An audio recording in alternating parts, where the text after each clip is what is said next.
Disclaimer: all views, thoughts, and opinions expressed by us are our own and do not represent the views, thoughts, and opinions of any organizations that we are part of.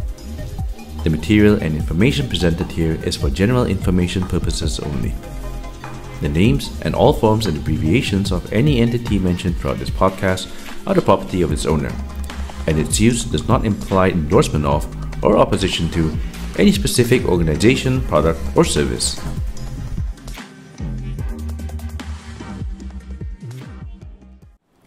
Hi, welcome back to an episode of Terbang with us. My name is Feroz, and together with us we have Captain Dante and Captain Izwan. This episode we have a very special guest with us today, as we're going to be talking about cabin crew. And on my left I have Abang, and on my right we have Emma, the lovely Emma with us. Say hi. Hello. Hi guys. Okay, we've had a previous episode talking about how to become pilots before, and we talked about what's the process of not just becoming pilot, and also what is involved once you finish flying school and going to the airlines.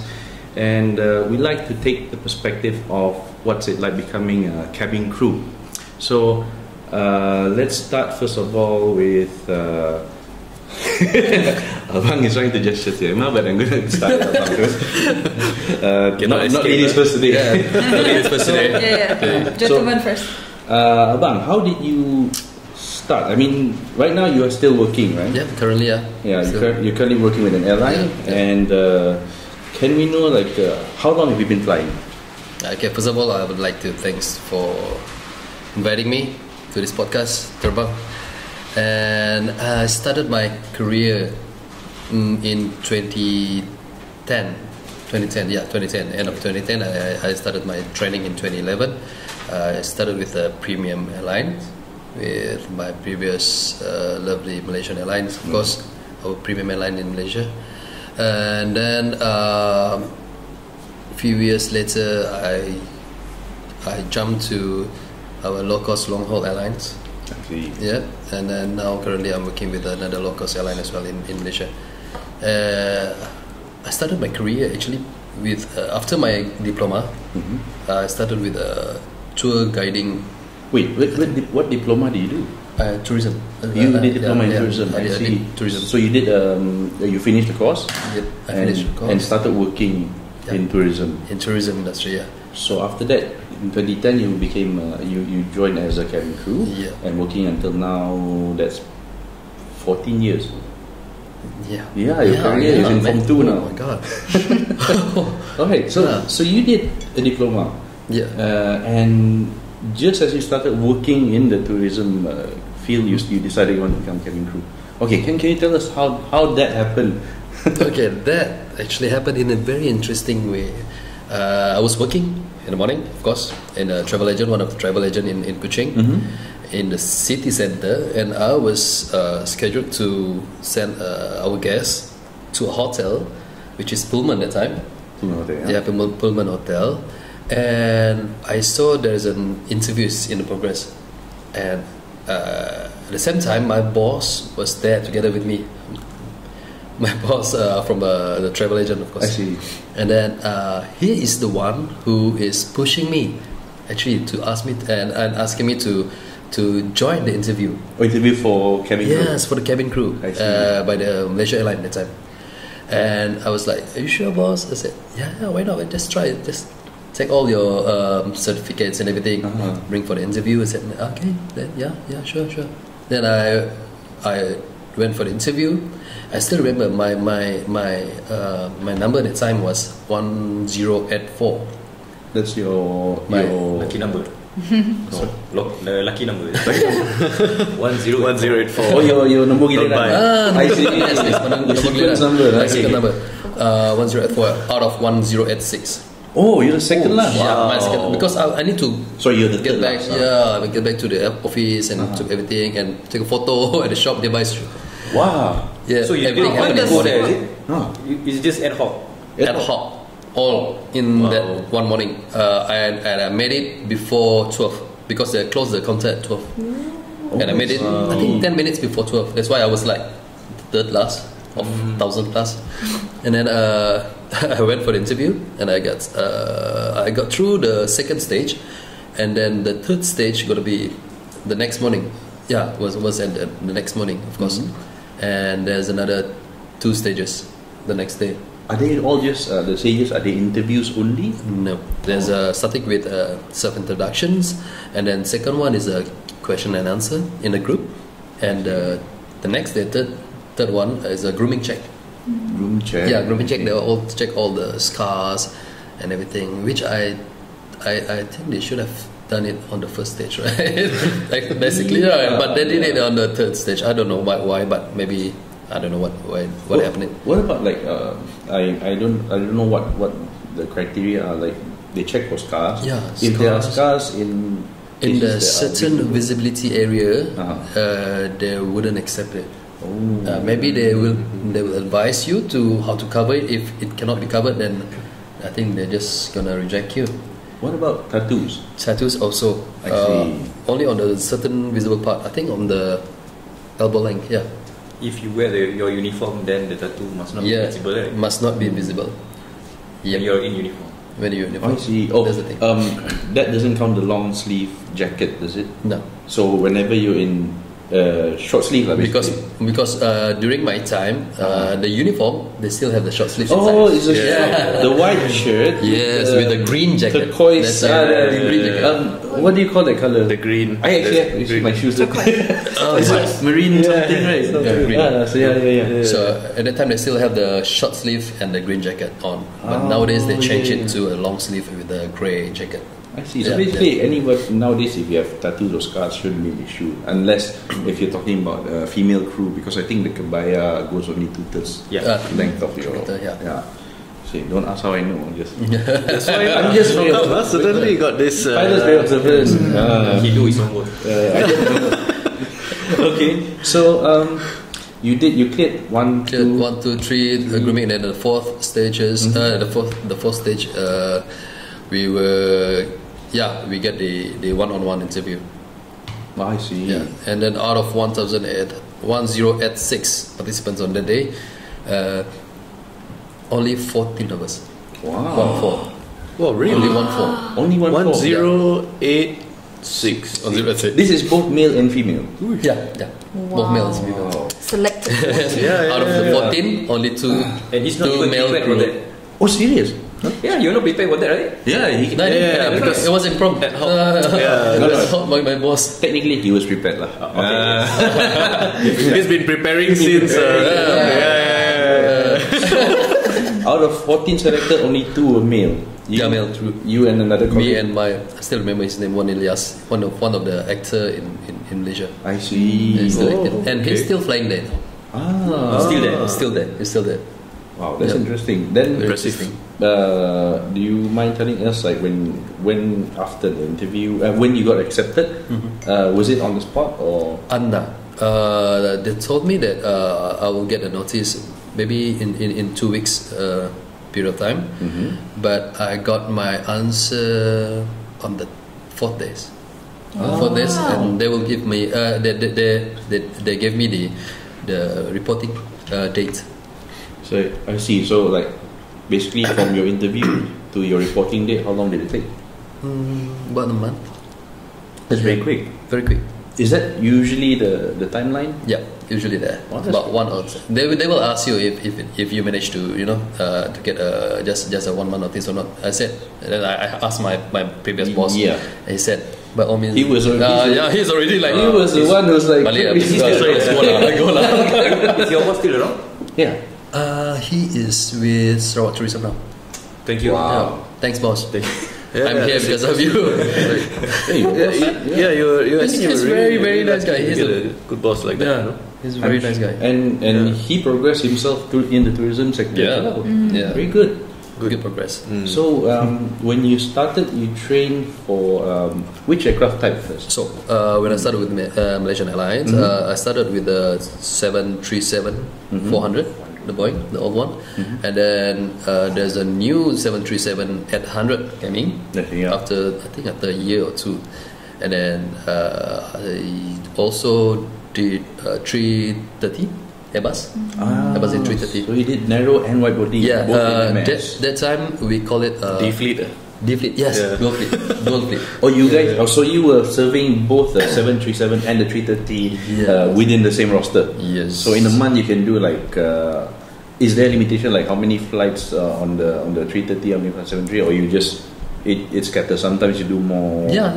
It can be once a month, twice a month. It depends on the roster. So Oh, that's interesting. But you cannot do both plane the same day, right? not the same day. Not the same day. Not the same day. Not the same day. I don't think I want to. Is it valid? Say again? Is it valid to do like different Maybe, fleets? I'm not sure. I'm not I sure. don't Maybe think so. not. Maybe not. I think Because it's for flying. It better not be. Yeah, that'll be very confusing. because the configuration is very different. Yeah, correct. And tiring because you have to do the entire cabin check again on the small and then the bigger one. Yeah. Mentally, it's very taxing. And not Then just you that, the don't number realise- of crews. Correct. Then Yeah. To increase different the number. people. Some of you will be working half day only. Then you won't realize suddenly, what happened? How come I suddenly got one aisle only? With the aisle. Where's the other one? That's interesting. So you were doing the D fleet, like you guys said, for how long?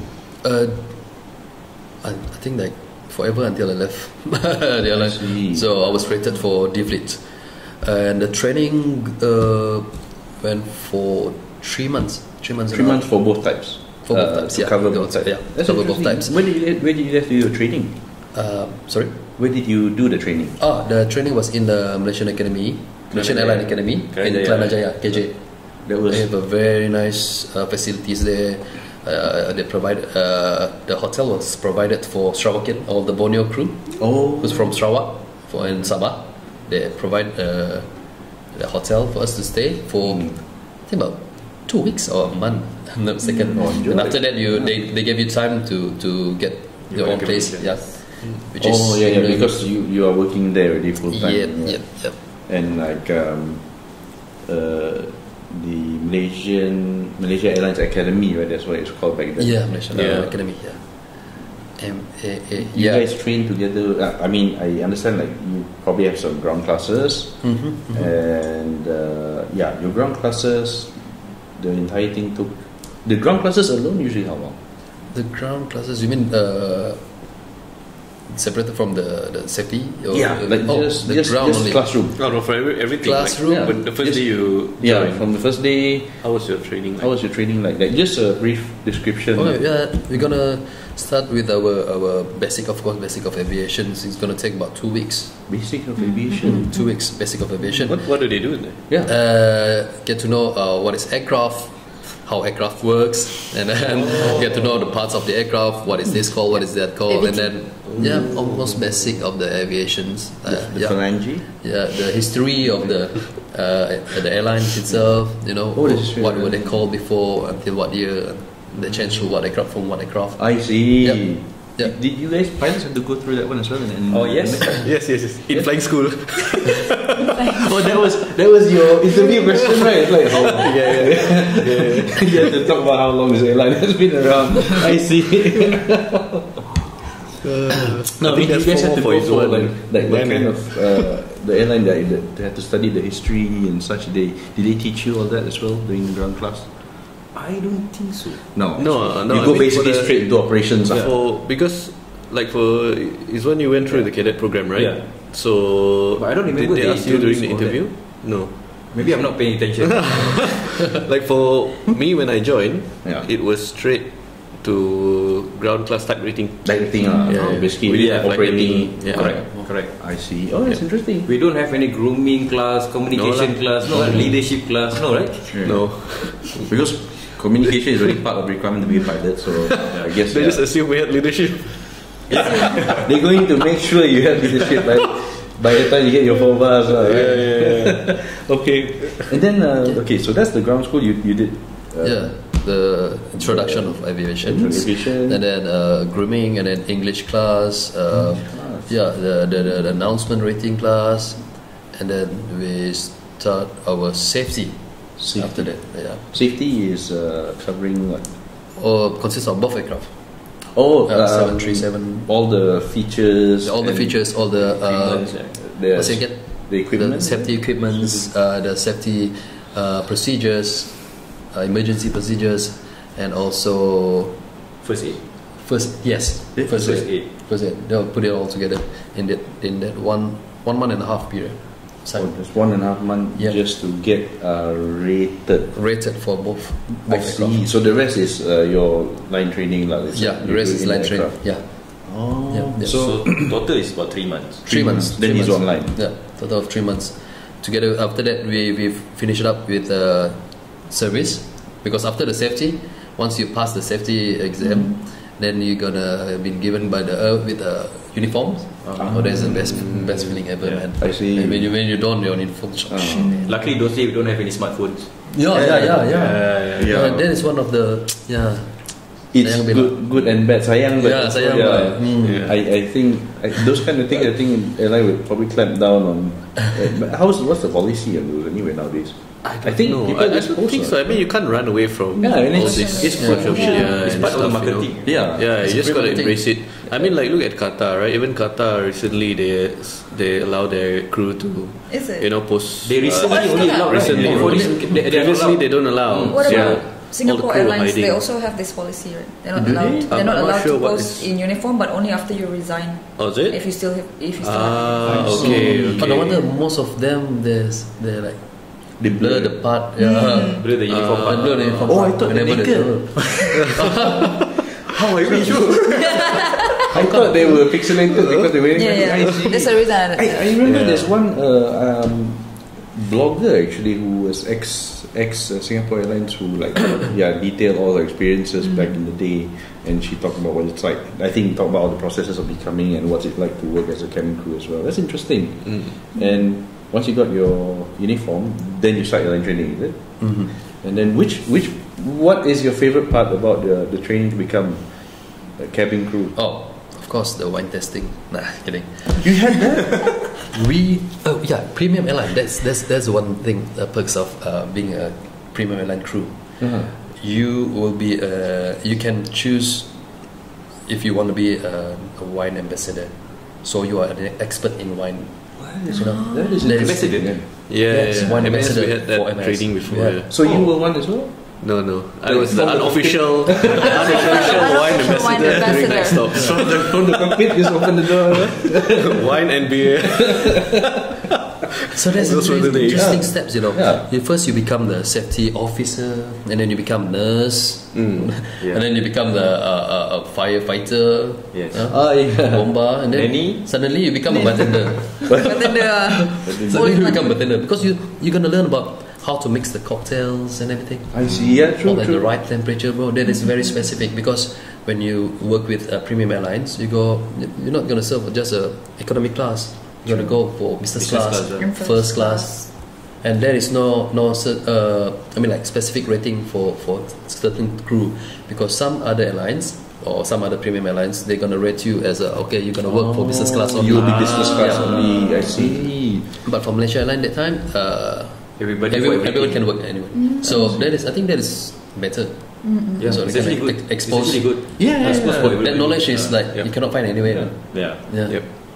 Oh. So I mean, apart from that, what was your favorite part of training? Training part. I'm very new to airlines, and of course I'm very fresh, right? When I came to KL for the cabin crew training, the best part was when I get to learn about first aid, of course. Okay. I think that is not only to become a cabin crew, but for your routine, for your daily routine, you're gonna need it, man.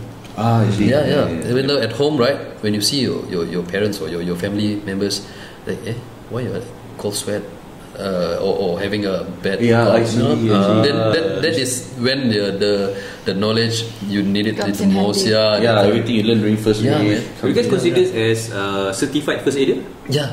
You are certified first aider. You have certification. We have this certs to be a first aider. Yes, we are certified.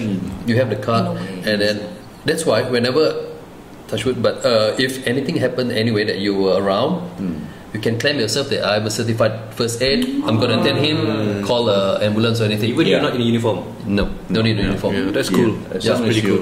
As long as you're certified first aid, and even though you're certified, you're still protected by the Good Samaritan law. Only if you are actual medical professional, you're not protected by the Good Samaritan law. If somebody dies in your care while administering first aid, if you are not a doctor or nurse, you're okay. But if you're a doctor or nurse, then apparently you are. Good question. You're legally you're legally bound. Legal action can be taken on you apparently.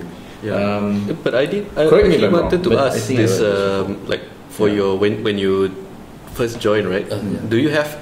I mean, I'm sure you have expectations, right? But not up to that. Dante, maybe we can come up to that later. Why don't we ask Emma first? Good idea. Another thing, but before we start, I forgot to ask, Abang, you single? Oh yeah, I'm still single. Of course. When we are in front of the camera, everybody is single. Yes. When come here, everybody single. Everybody single. Okay, so Abang is single, Single, but always not available. Oh, I see. Always not available. In demand, man. In demand. Yes, Roster penuh, roster. Roster kena penuh. Or maybe the availability depends on situations. I think so. We're still in the month of Ramadan. Sorry guys, I forgot. So, not available this month, Not available. We see how it goes next month. Thank you very much, Abang, for sharing your experience. We're going to get back to more stuff regarding more intense questions. More intense.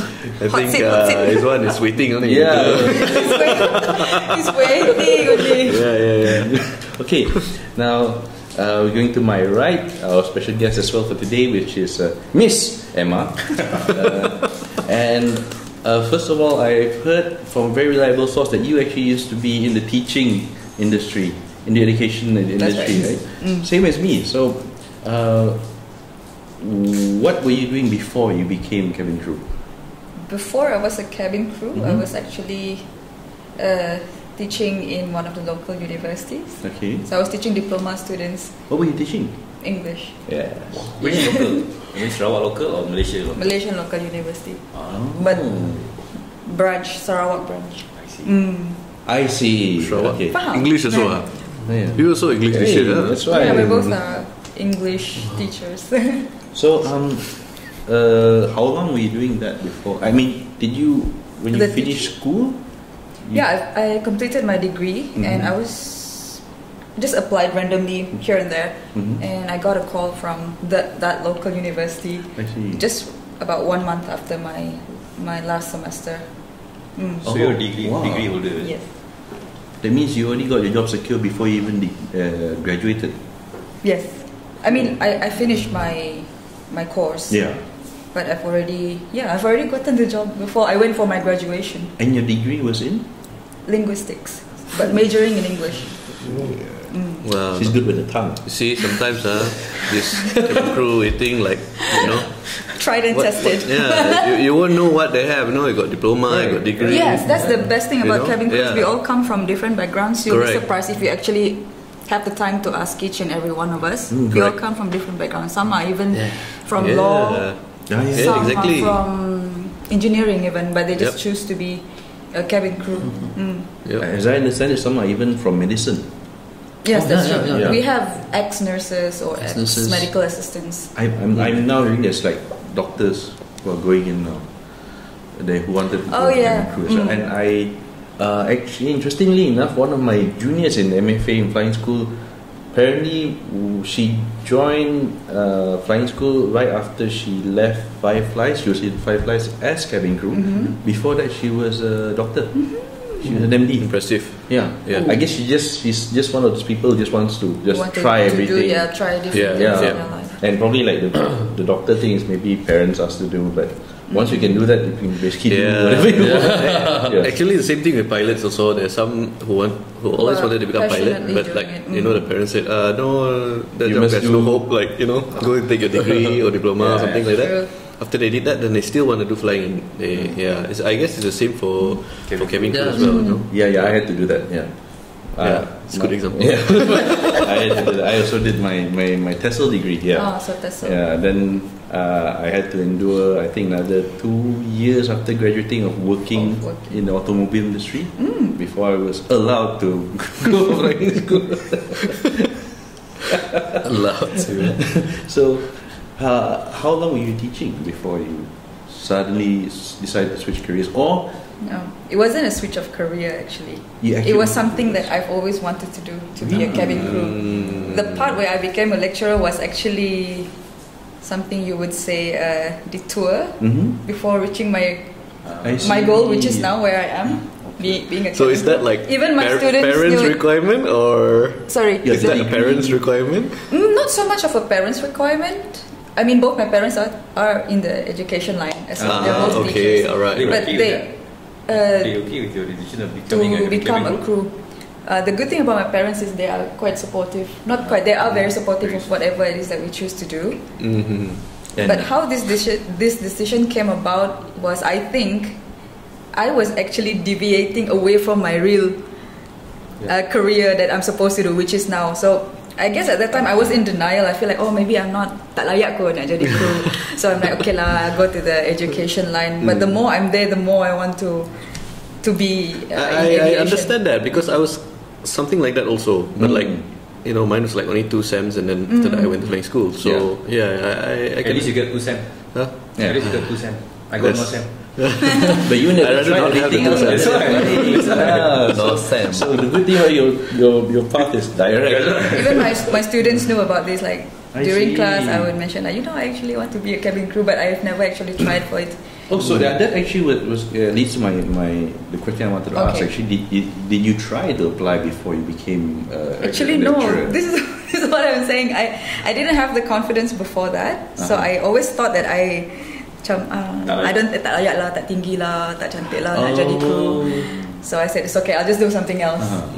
Since I did well in my education side, so I said okay, perhaps I just go there. So how I went to the cabin crew story is quite similar almost to Abang's. It was quite on a whim. Actually, on the last minute. You were his boss. No. I wish. We have the same case. That would be interesting. I wish I was his boss. So it was you. Not only was it on a whim, I didn't have anything with me on the interview day because I was on a semester break while doing my masters. Actually, to be honest, really? I was doing masters in UM, but I was so not happy in that line. So that's when I had this. And at the same time, I was back in Kuching for a semester break. I saw on Facebook that Kuching Airport, there's a interview for my current company at Kuching Airport. I didn't have anything on me at that time besides my IC. Sorry, just now we had a bit of technical difficulties. As you can see, some time has passed by because now I suddenly have this pin on me. Before we had to cut out, we were talking to Emma just now, asking how she started her career as cabin crew, and I think we got to the part where she went to Kuching International Airport, right? Correct, for the interview. Where they had the interview for the company you're currently working at. So, do you mind starting again how? You said that you went there unprepared. Yeah, unprepared because all my certificates, my documentations were back in KL because I was actually on a semester break, so I didn't have anything on me, but I do have a CV always prepared at all times. I see. So I had that adjusted for the flight attendant interview, got that printed, took a photo, passport photo, everything, went to the interview, and I actually asked now that I know there are crews, those who were at the interview there, I just said that I only have my CV. Can I please be allowed to just try out for the interview? So they were kind enough to let me try because I just want to try. Are they still around? Yes. Question now. Yes, they are still around. They are still around. We need to find out who. I'll tell you behind the scenes who they are. And then okay, so then I was given a number. I don't remember my number, but I was also quite towards behind now. I didn't arrive earlier. I was there at around 10 because I was still preparing my things before I went to the airport. And when I actually arrived, I saw so many people, and that was actually my first my very first airline interview experience, and that was actually my first attempt, first try and last try in a way, because I got it straight away. So and I've been in this current company for next year will be my 10th year. 10th year, I see. Congratulations. 10 years old. With my current 10 years old. This year will be next year will be this year already? Next year will be my 10th year. No, this is my 10th year. Oh, so you're just 1 year behind Abang in this Yes, company? she's my senior. Oh, all right. So I assume the interview went quite smoothly. I think so. I think, you know how people always say when it's your time, it will just happen. Yeah. I do believe in that. I believe in that. Yeah, I believe in that. I believe in that. You believe in that now. Both sides of the story, I believe in that now. Because both of them didn't prepare anything. Yeah. Just True. And That's true. one shot, say it. As compared to people who actually prepared for it and they didn't get. So I maintain guess that it was maybe my they time. were not actually prepared. Maybe, yeah. Yeah, sometimes They look like they are prepared. sometimes it's because you had a background in teaching, you had some experience standing in front of a crowd. That could have helped. Abang had actually. experience. Tourism. Maybe. You were a Tourism. tour guide, right? You said. I'm a tour guide. Yeah. So I'm you had- licensed. Yeah. So that is actually your preparation. Correct. I think that's I the like best. how you Prepared put you. it. Yeah, that's a good way to put it. Like what we were doing before that was actually, Your in a way, Correct. a preparation for what we are doing now. Correct. Like for example, perhaps my background in teaching Yeah. and talking, and so when I go to the interview, I wasn't awkward maybe. And you're not shy in front of people. Yeah, and I was, and Correct. also one thing at that time that I feel that perhaps made me stand out. I already knew how to do makeup and hair, so when I came to the interview, I told myself act like one and look like one. I wore skirt, I wore red lipstick. So you I got my hair done. You're So one when step ahead lah. one step Competition. yeah. So when I got there, I already looked the part. So that's a tip for you. If you want to go for a cabin crew interview, look the part. Have the mindset that you are already one. That will really help.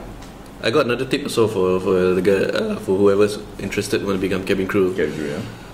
Always come the last few. Oh yeah. That seems to work for them. Later, everyone will come late to the interview.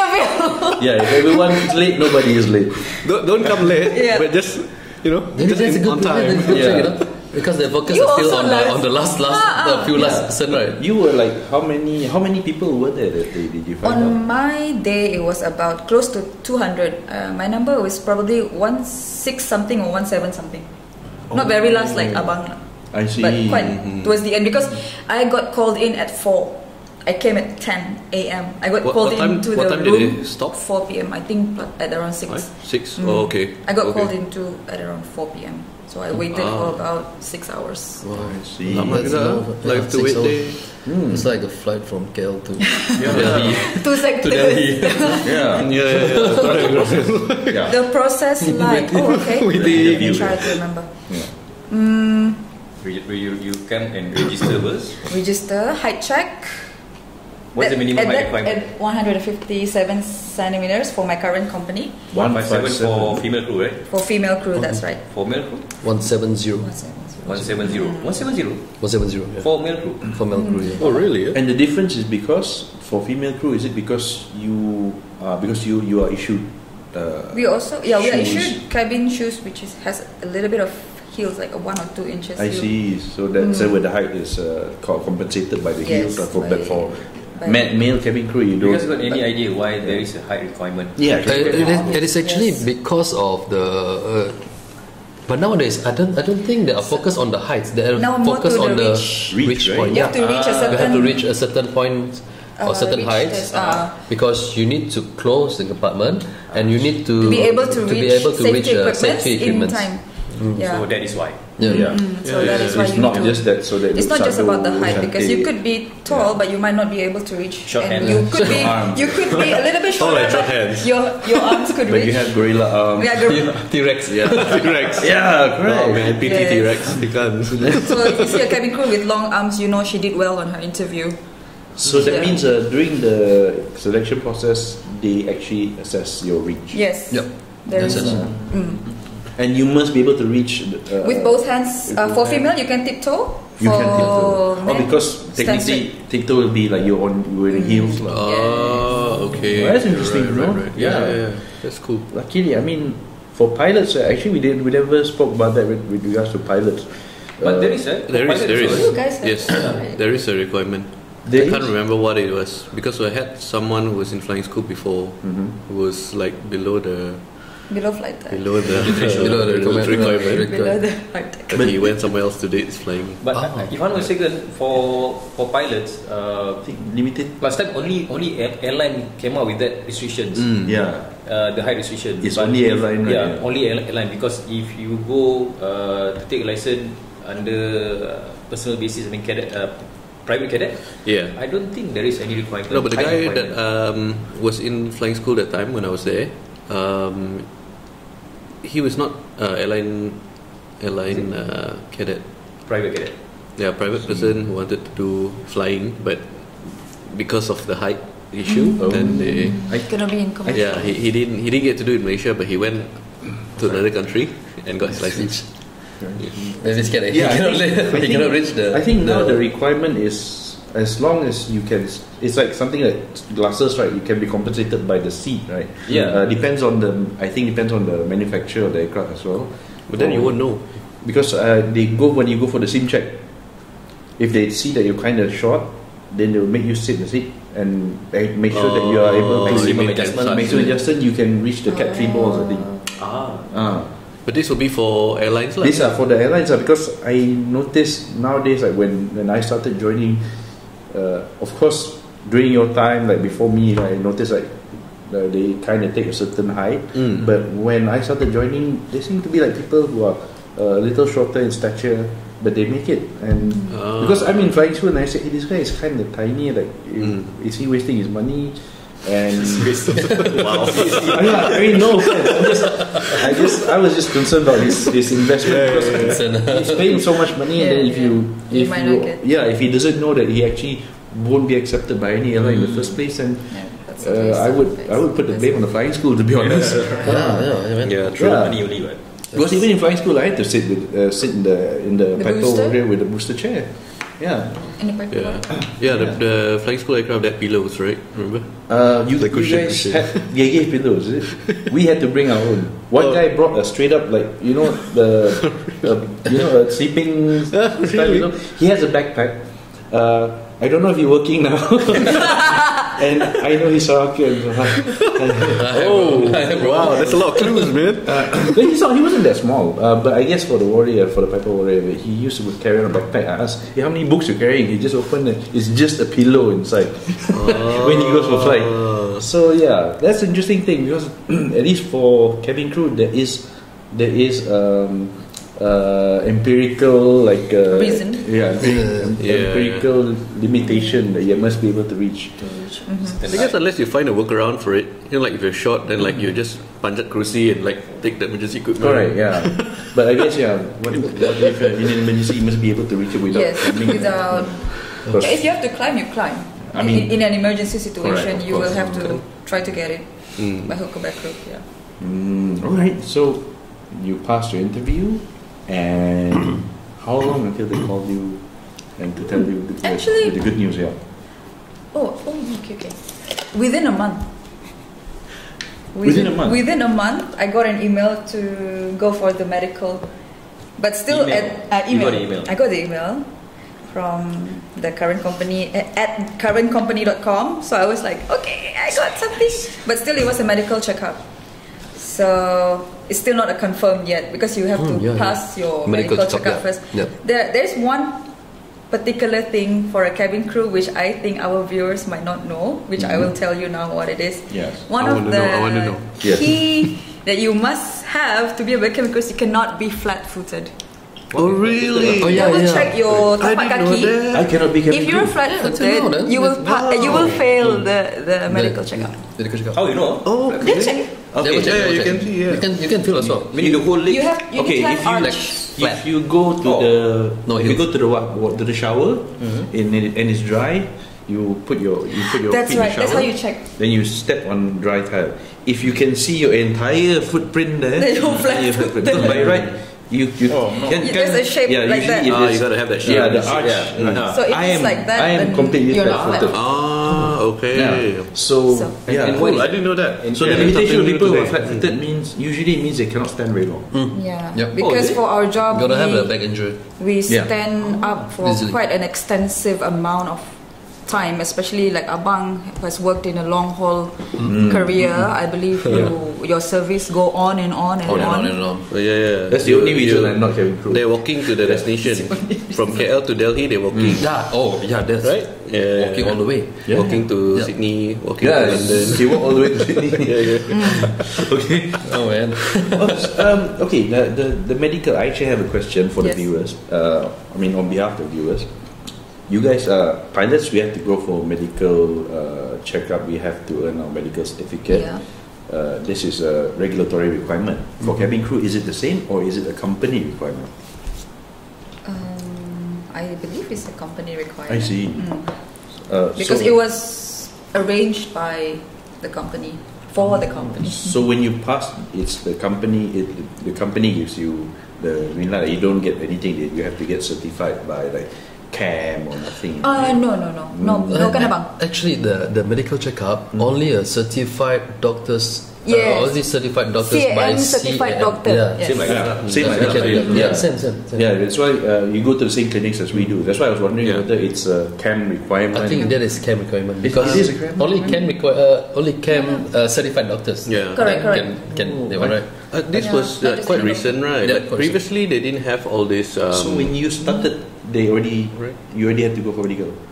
Yeah, prior to the training, you already have to go for the medical, pass it, and then only you'll be given the offer letter So for the training, not yet employment, training. The last phase, the medical checkup. No.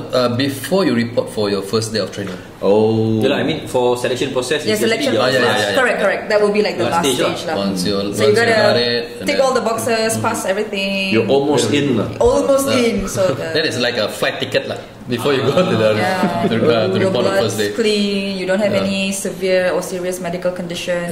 There's no what they call it weak heart or something. What other like what limitations other than flat feet? Other than flat feet, Vision. Vision is okay. Some cabin crew nowadays allowed to use lenses and also glasses with permission from the doctor. Actually. It will be in the grooming car. But you guys are not allowed to wear glasses, right? Only during certain phase of flight. But for some airlines, they are allowed to use it from the beginning of the flight. I see. So it's a airline policy. Depends on the airline. Different airlines, different policy for the eyewear. So for the company that you work for, are you allowed to wear glasses when flying? Certain phases of flight. Certain phases of flight during briefing, yes. Your current company. Yes. That's interesting. That means when you started, which would have been in 2013, that's when 2015. Next year will be my 10th year. 2015, they already implemented the CM mandated medical check, and which you have to do how frequently? Like they have to do the medical checkup every 5 years, come on. Medical. The one in our attestation is. It depends on age. That's right. Depends on age. By our next one, we have to do. Okay. So my age now, still like 5 years maximum. But after the next one, it will be every 2 years. 2 years. No age mentioned here. Below the age of, I'm going to assume 40. Yes. Every 5 years. Once every 5 years. Yes. So once you above 40, you have to do every 2 years. Every 2 years. That's once you above 50, it's gonna be every year. I see. Yeah, that's interesting. I'm there, man. Above, I think there's above. I think another stage is every 6 months. I think. Every 6 months. Yeah, there will be a certain age. There is limit nearer your retirement age. I think at that point you are instructor already. You're probably on the ground anymore, maybe. Oh, that's interesting. So from 5 years, once in 5 years, once in 2 years, once in 6 months, and does the company cover the fees? Cost of the medical checkup? Yes. We just have to show up. We just have to show up. We just have to company pay for that? Yep. It's like because they're joining a company, right? No, I mean the reputation every 5 years. Yes. Still company paid. Oh really? Not even like pay ourselves first. No. Hey, you need to. We just bring our letter. You should be a cabin crew. How come we didn't Yeah. Was it the full medical checkup? Yeah. Together with the blood test, everything. Yeah, everything. Wow. Yeah, everything. Dude, I remember like it's a very thorough medical checkup. Actually, to be honest with you, very thorough. In the airline, like for pilots, it's not normal in the airline, but we are not in the airline anymore, and they pay for us. Yeah. Oh, is it? You guys? Yeah, even our license. Oh yes. So it's time. To be fair, there's only a handful of pilots in our company, so it's not that expensive to pay for us. Okay, yeah. Okay, good cover. Yeah, on like as opposed to moving forward. Okay, so moving forward, once you pass your medical, then you show up to then you report. And then you will get this letter for the date of reporting for your training, which will be about 2 months for my current company. I see. 2 months, because I'm doing only a single fleet of Airbus A320. So total training is 2 months. 2 months, including almost quite similar to Abang's. What's the first one? Aviation terminology, my favorite subject. Nice. My favorite subject. And then of course the other things, and then followed by safety, first aid, and in-flight. Quite similar process. I see. Oh yes, of course, grooming. Grooming is during. Grooming also the first few weeks. First few weeks. I think the first week grooming is already. I think basically. Oh yeah, and every day there's a grooming check, right? The grooming instructor will go into the classroom and check your makeup, your eyelash, everything. For female crew, they might check your makeup, but what about what about male crew? On the sideburns, all the like facial hair and everything. You have skin condition. Skin conditions, of course. Yeah. You have to look presentable. Serious. If you have issue with your skin, you're gonna get you grounded. For certain we have period. to maintain our skin. If let's say we break out with acne, sad news, you will be grounded until your skin recover, and then you will fly again. Wow. So if you want like off days, even during the Korea. Oh, you want more? Oh yeah. So that's a good idea. What if you break out in, like, if you have sudden onset of like you develop eczema or psoriasis? These are skin conditions where some of them develop when you become older. So like you have dry skin all the time. Is that one of the things that might cause an issue? Or yes. I understand there are like there are topical creams and ointments that you can do to control it. But if it's controllable, it's okay. As long as visibly they will give you time to recover and on. But if no, then they will think of the next step. Yes. They're gonna give you options as well, like how to cover it with makeups, maybe.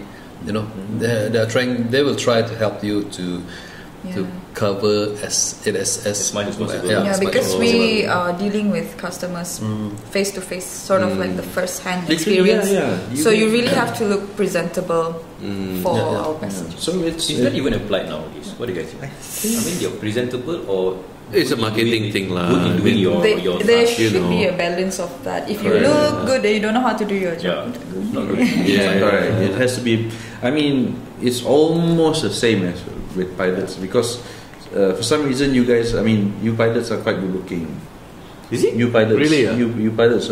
Don't know lah. Excuse me. I think I still look better in drama lah. Hey, drama, they don't even know how to put on their. Oops. True. All right, but I understand is the standards of the company is kind of held by the image of the people.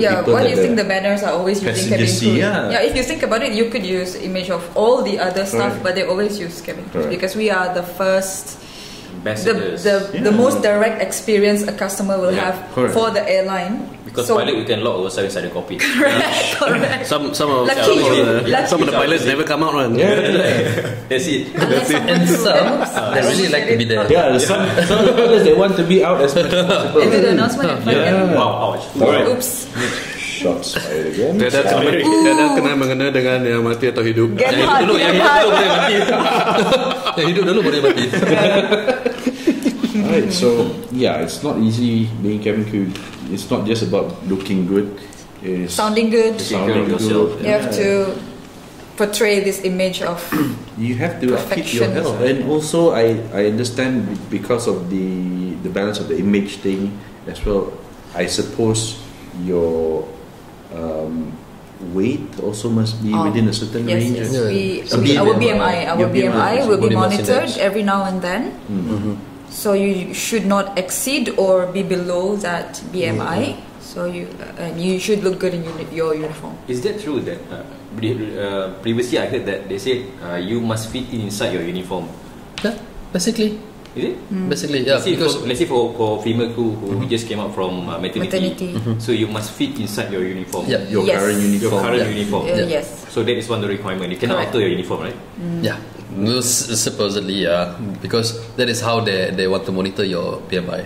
I see. Your body mass index. It's as simple as that. Because they cannot check like your weight. They cannot measure you all the time. So that is how they monitor you. They just see how your uniform fits. Yeah, that's right. If there is an extra calapis there, then they're gonna call you up, and then they're gonna check your weight. Okay, so that's how they identify. Okay, fair enough. Yeah. So it has a lot to do with image for us, but these are what you see in the front, what goes on in the background, you know. Oh yeah. I mean, you guys. That's a whole other topic actually. Like how we prepare for flights, the mental preparation, the emotional preparation. Wow. So that is why this is another tips for everyone that is interested to join the airline as a cabin crew. Other than looking good, physically looking good, and what pass all the requirements, you need to have this very specific attitude.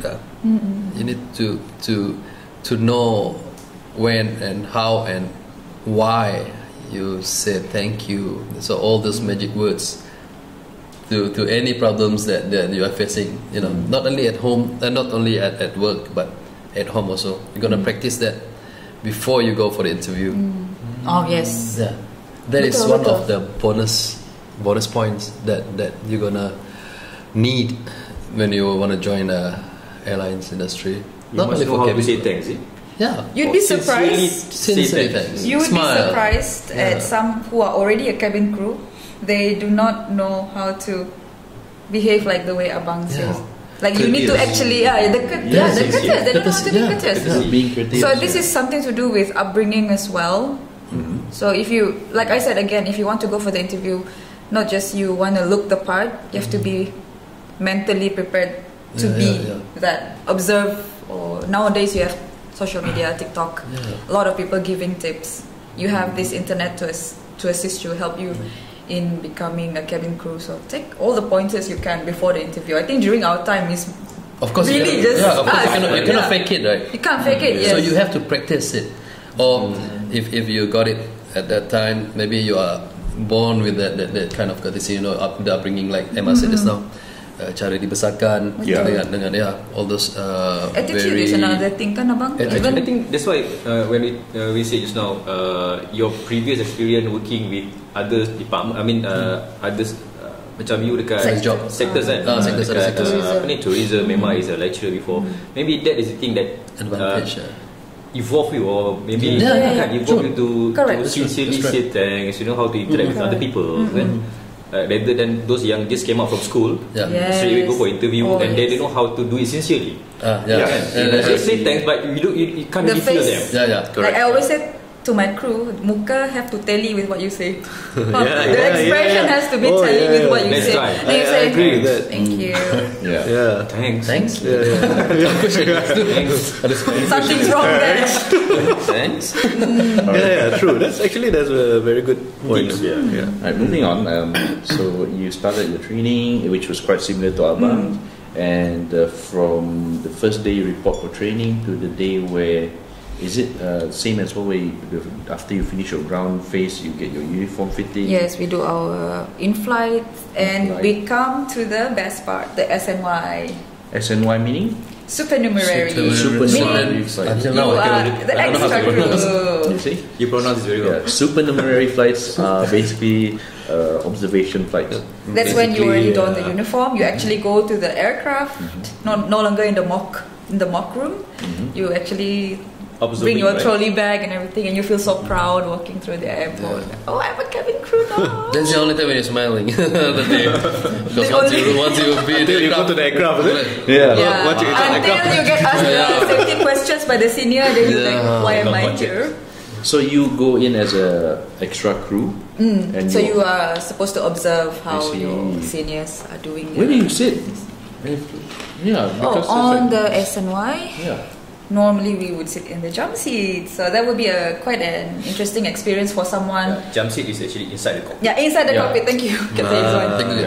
It's a seat inside the cockpit that will be occupied by someone, a personnel in uniform. And we prefer female crew inside the cockpit. Yes.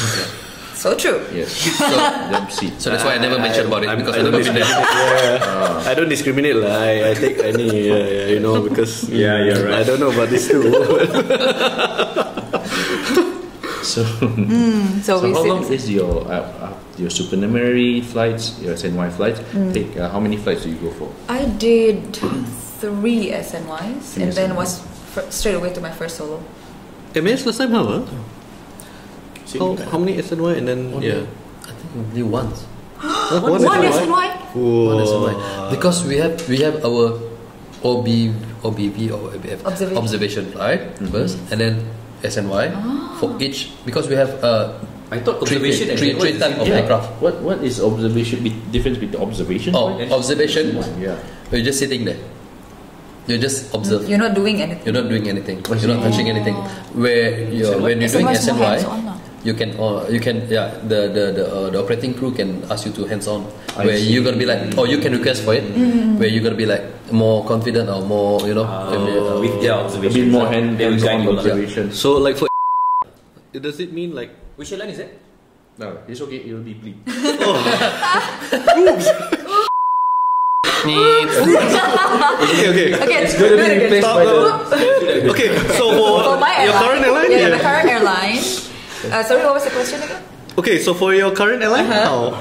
Or during the SNY, during the SNY, we were actually encouraged to hands-on. So immediately hands-on. Immediately hands-on. Okay, alright. But it also depends on the SCC, the senior cabin crew. If it's a short flight, perhaps they don't really have the time. Just observe. But if it's a long flight, you actually have time. You actually do what you're supposed to. The demos, the loading of the meals, doing the service. During SNY. Yes. So that means like your observation totally quite relaxed. Relaxed. But you're not there. Oh, maybe the numbers of the SNY is limited because, like them, I think the current now you only doing the 320, right? Yes. For my premium airlines. Yes, that's right. We are doing like 3 aircraft, so that's why each aircraft they do once only. So 737, 400, 737, for every aircraft. Actually, you need more lah. Yeah. So each aircraft, 3 also lah. Actually, three types of aircraft. There's more to absorb actually. But it's quite hard, because one type of aircraft you only do once. And when you started your first solo on that aircraft, especially like Airbus A330, that is like our nightmare last time when we got rostered for that. At my time, we only rostered like once in 2 months. Once in 3 months, because too many seniors, so they are the one who operating the flight. The priority. Yeah, being priority. And then that is where like every time you do Airbus, it's SNY for me. Yeah, because it's like, oh my god, 3 months ago what I did. I see. And then the different type of aircraft registration, different type of all the configuration inside is different. Yeah, because you got like the 300, the 200, the lease and all that. The lease things. Where's the chiller? Oh man. Already flying like a year, but you still don't know like where's the chiller, where's this compartment, that compartment. I see. So that's the unique thing about a cabin crew, right? You are very quick to adapt and you're flexible. You have to be. That's one of the biggest, I believe, criteria to be a good cabin crew. You should be able to adapt on the spot. Sometimes we change aircraft on the spot from a neo maybe to a not neo aircraft. A neo, non-neo. Yeah, because the airlines, they have a lot of variants, like in Malaysia Airlines or in other airlines. they have different variants. Sometimes they even lease aircraft. Like I remember the 737-800 last time in Malaysia Airlines. They had like 4, 5, 6 different. Like even for the pilots, right? When you go in the cockpit, the config. Config will be different. Right. So I think like for you guys, same big thing. mess, man. At the backside when you enter the aircraft, what is this aircraft suddenly got like different type of toilet door, different type of seat for the crew station. That means a crew will have to study before every flight. Before using any different basically, type of aircraft. Mentally prepared. Mentally prepared. You need to at least revise your manual. And you gotta it's not just showing up to look pretty. You need to know your. You gotta be this one also because like suddenly like have AOG and then your aircraft change. So you know like always be prepared. Yeah, that's the keyword. So which one is the biggest challenge usually? Dealing with the passengers or dealing with the okay, it's okay. We will get to that later. Yeah. So let's finish Emma's journey. Okay. From now we're on your SNY, and then you straight away started your solo. My solo, And how long for you did it take to getting used to just working in the cabin? This is something I talk about to my juniors also a lot. Yeah. My first year of flying, I was very afraid to go to work. Really? I feel like I had anxiety a lot because even though you feel like you're prepared, you can never be very prepared. There will always be something that will be thrown at you and you will be like, okay, I already studied for that, but I got a totally different situation. So and then it took me about, I think, 6 months to familiarize myself with the galley, to know exactly where everything is. You can learn this in the academy. People will say, oh, you're fresh from academy. That's true, but still I believe hands-on and being actually in the aircraft, that is the only time you really learn. I really don't blame the juniors when they come in and they still need time to adjust. It can be overwhelming. And believe it or not, some of the people who, after they interviewed to become a cabin crew, they never actually flown in an aircraft before. So imagine going to their SNY is their first experience in an aircraft. Actually seem like me. It's a true specimen. His first experience flying was flying. That actually happens. So like for some people, first day at the office, but for us, first day in an aircraft. Correct. So it's a totally different experience. And you are, it's quite an attack on the senses because there's the noise. Correct. The takeoff. My first week of flying, after the first week, I got a high fever because my body was still not used to it, so flying. At any point during the first year, did you like feel like you regret becoming? Never. To go back. This is something I can say with my heart. Never. Yeah. Never. No regrets. No regrets. Yes. No regrets. No regrets. Because this is something I've always wanted to do, and I am very thankful that I'm still here. I see. Doing what I love. It's good to know. And I understand now you are senior cabin crew. Yeah, just recently. Congratulations. What is senior cabin crew actually? Yes, what is the senior cabin crew by definition is someone who is in charge of the whole flight, the boarding process, the in-flight services, taking care of these guys here. If not us, who will take care of them? Yeah, I mean, correct. I mean during flight. During flight only. Don't think outside is not us. Only during flight we take care of them. I mean some outside. Lain macam kan. During flight we really take care of them. And different airlines have different names for this, but it's basically the same thing. Like in Malaysia Airlines was leading steward, leading stewardess, right? LSS and LS. LSS. Leading steward, leading stewardess. Leading. Some call it purser. Leading steward. For LSS is leading stewardess. Oh, the S at the end, because there was a changeover period where we still used the term stewards and stewardess, then became flight attendant. And then cabin crew. Now the universal term is cabin crew. Even the pilots. Pilots also same. They use technical crew flight crew then what don't know what crew I think in the company I work with now, flight crew consists of. What company is that again? No, so they don't know anything this time. The company you work with now? You do the Airbus airport pilot discussion. The flight crew means tech crew and cabin crew, and also this flight crew. Yes, flight crew is. Oh really? That is where they Malaysia Airlines was like that before. But by CAM's definition, like CAM Malaysia, crew is pilot. Flight crew is pilot, cabin crew is cabin crew. Yeah, that is defined by CAM. The regulation determines that flight crew means pilot, cabin crew is cabin crew. Yes. But most in company, flight crew usually involves both cabin crew and the pilots, which are now known as tech crew and all that. You remember last time they used to call pilots like technical crew. Tech crew. Tech crew, right? Yeah, I think nowadays it's still the term that they use now.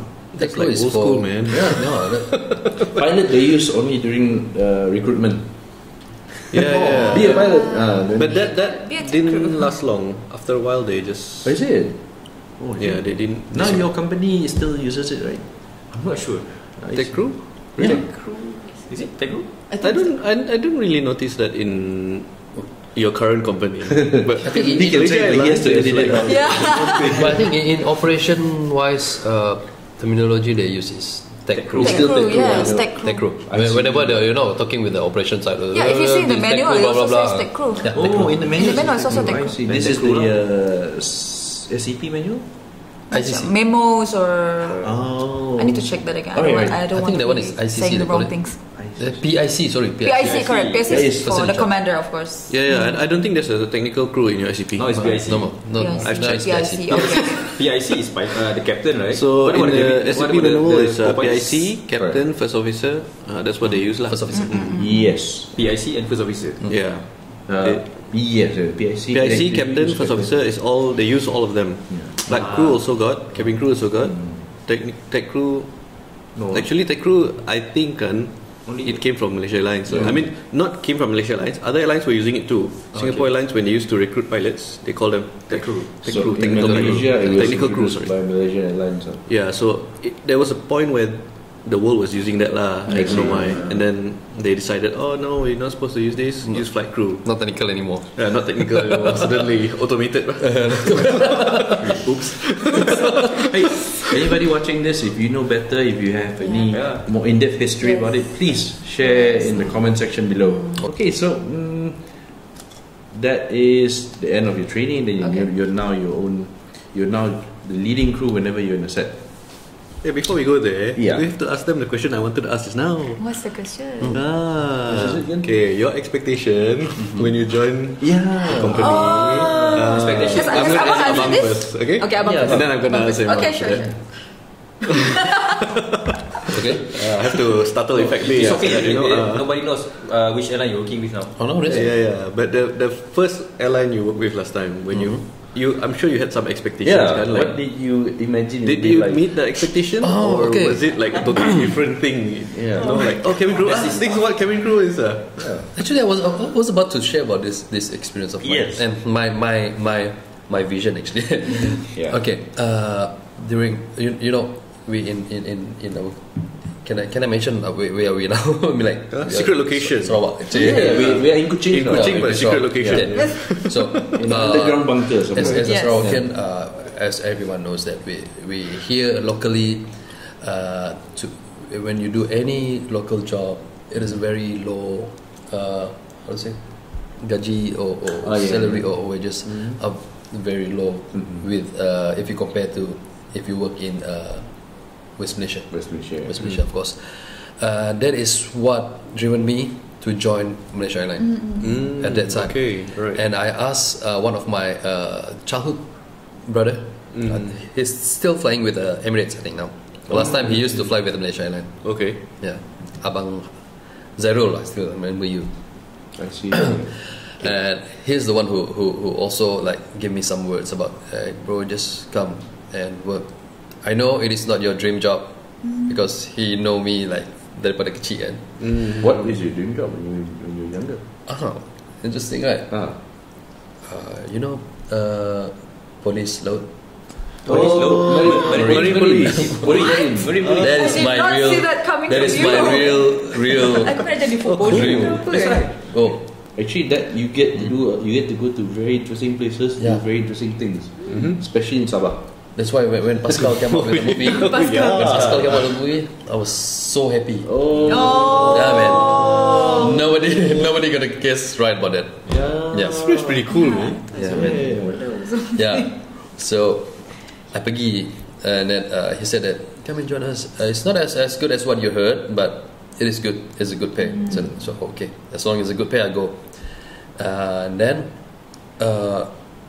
like you said, like you asked just now, right? What is my expectation? And did I meet my expectation or not? No. Really? Yeah, no. No, in a good way. Yeah. There's a no yes no yes okay. There's some of it. Okay. So something like traveling out of Malaysia, of course, we made the expectation, and then going places, then cheap tickets, yes, and then like the premium airlines, they're having this one world. Z-Fare. So you can travel with any other Z-Fare airlines. It's very practically like the whole world. The whole world, man. So you can cover. But the things that not up to my expectation, of course, the whatever is masuk to you lah. Your salary, of course. Last time, those days, they said, oh, when you do this, you do that, you're gonna get this much amount. No, and then because nowadays, during that time, they already limited the fleet for the crew. So like myself, just now I mentioned I did my dual fleet. Yes. So I didn't do any 747, the jumbo. Okay. Also, you never went for like 777, 747, all that? No, on 74 and 777 I never do. Okay, I never do. So just D fleet lah. D fleet, yeah, okay. D fleet. So whenever is the 330 go, I've been there. But for traveling wise, for holiday, yes, I did some. And and then the being as a cabin crew, like last time maybe you see like, wah cantiknya masuk balik kerja, pergi kerja balik kerja, wow, still like very pretty, right? So it's like, this must be a very easy job. That is the I don't know how to say it. Cabin crew can become an award-winning actor and actress. That's true, yeah. Because you cannot see what's behind the scene. Yeah, correct. Yeah. Which is whatever happened in the aircraft. Yes. Right? How they clean up the toilet, how they wash up the basin, how they handle the vomit, unruly passengers, and after that you still have to smile. Lepas kena maki senyum. And then when they come back, when they get out from the aircraft, they still look like nothing. You know what one grooming instructor said that still rings to me today? They said that a good cabin crew will be whether you can't tell whether she's going for flight or coming back from flight. That is one thing that every cabin crew will hear on the grooming day. That's correct. Okay, that's true. But most of the time, you can tell lah. It's the last sector. Only if you are crewed, you can tell. You can see. That one will apply for domestic flight because you do multiple sector day and then you come back to home, right? For premium airline or any airline that long haul wide body aircraft where you do one sector and then like stop. I don't think you look that bad. No, not as bad as what I experienced. Not until you do flights to Delhi. So this certain destinations is very, very challenging. More challenging than you doing like a 30 minutes or 20 minutes flight. Is it the 5:30? 5:30. 5:30. 5:30. Cold word. 5:30. 5:30 lah.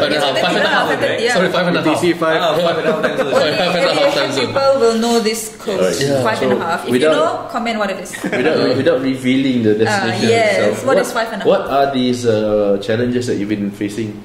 I'm assuming you're talking about the passengers. From 5:30. Before we go there, we have to ask Emma first whether meet the expectation or not.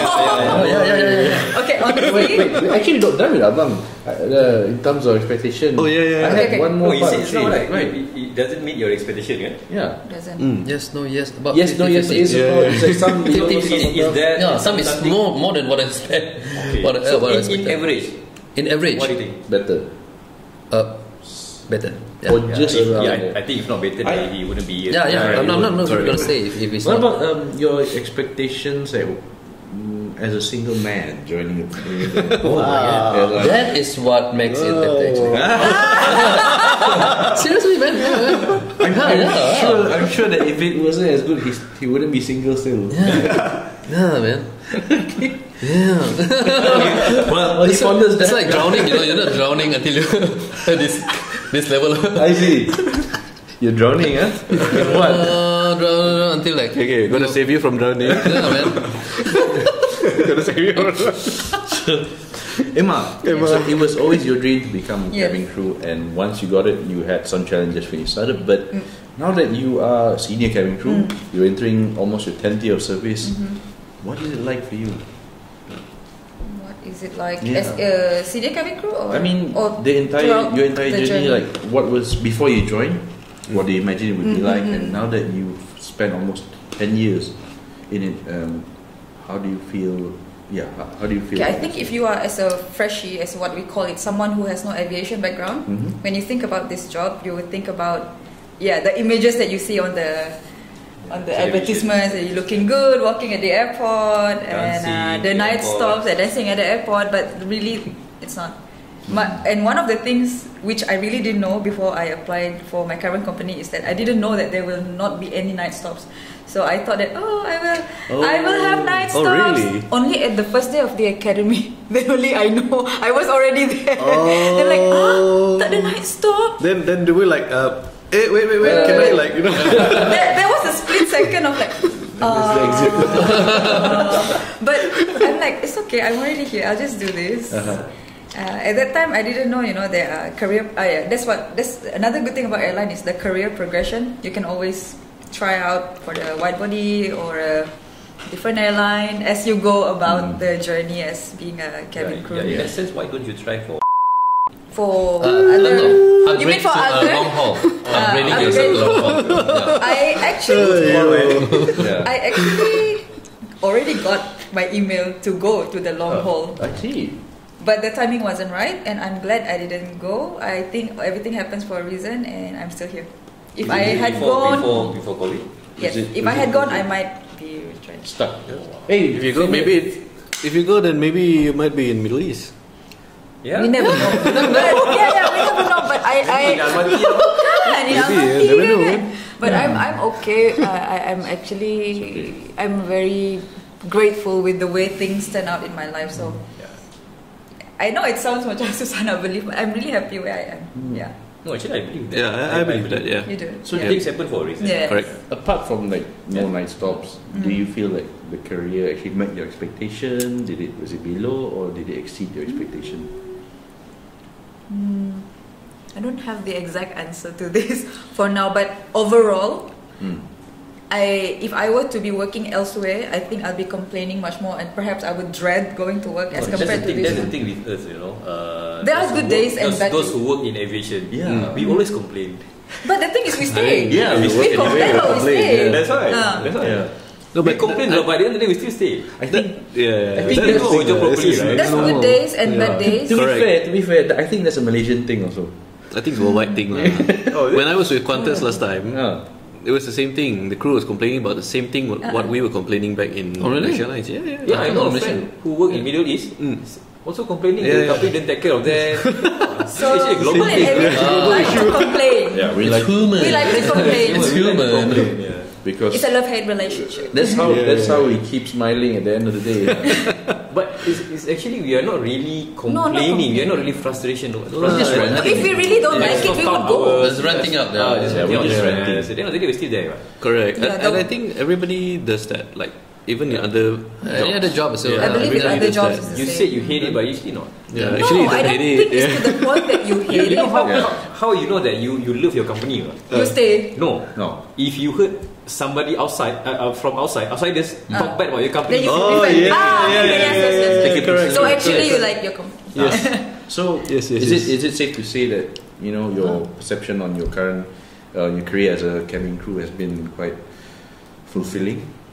It is fulfilling. It's fulfilling to my soul. It's not macam promo or recruitment. No, this is an inside joke between me and Feroz. Why? Anyways, but I'm happy where I am. I see. So I guess that answers that question. All right, that's good to know. So safe to say for both of you, it met your initial expectation, or it didn't meet my initial expectation. Oh, really? But so I stayed below? And you grew to love it.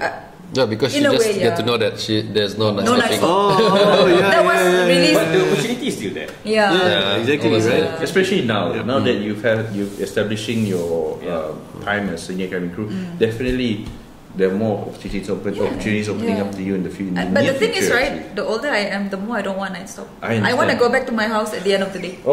This is what has changed after 9 years. I don't think I want to do night stop now. But then again, you haven't done night stop.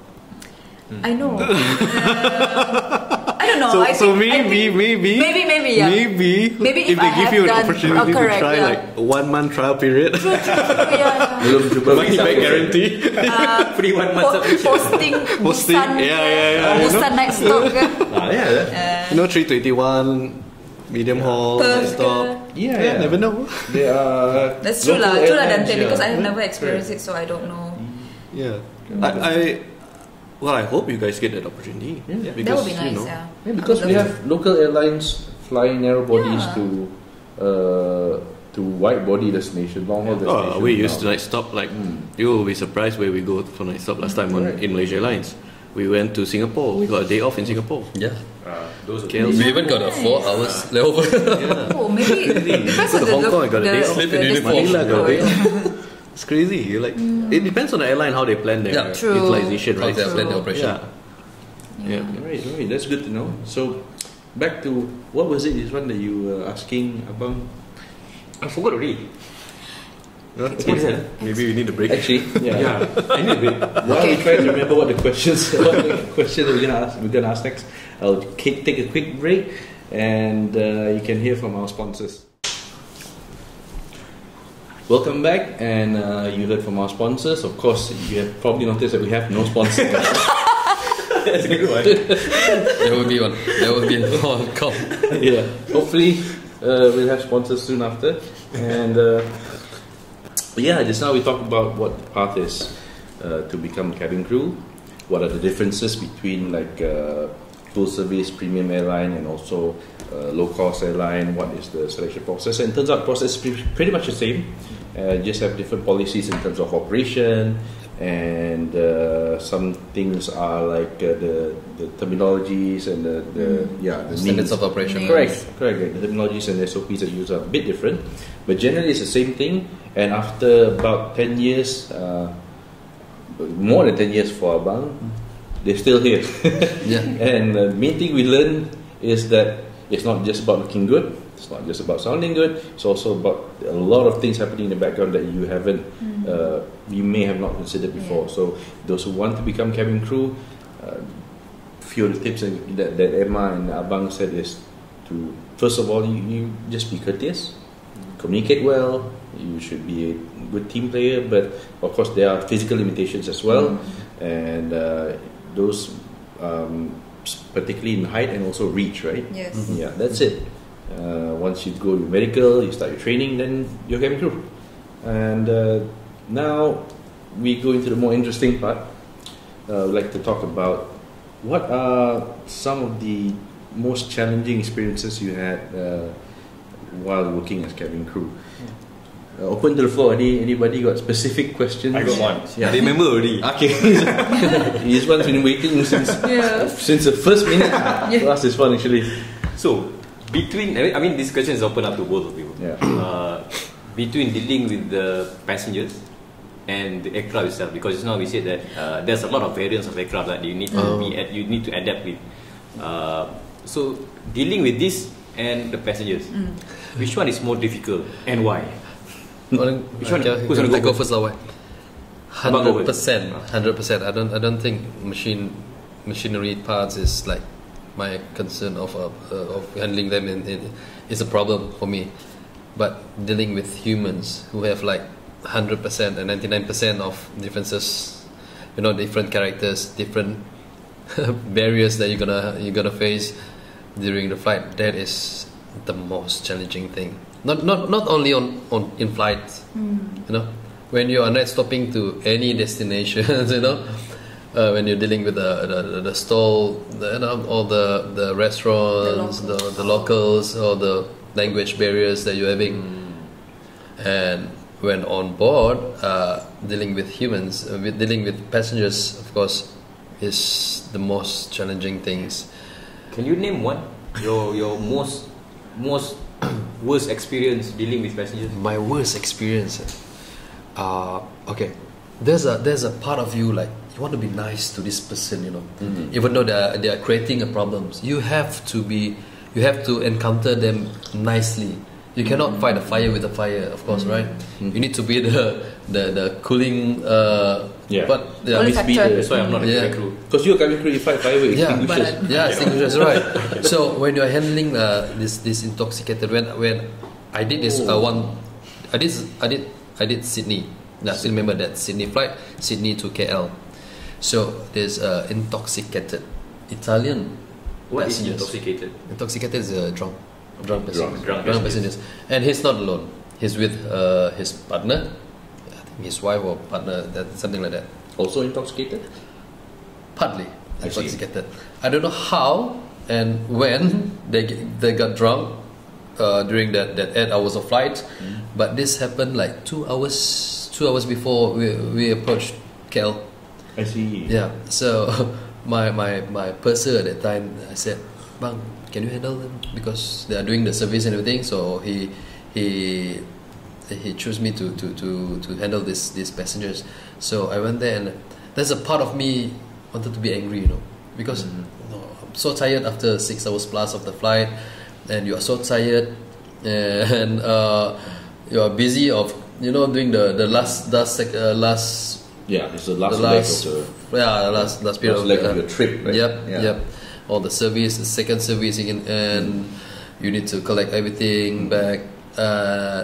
Then these two passengers are giving you problems.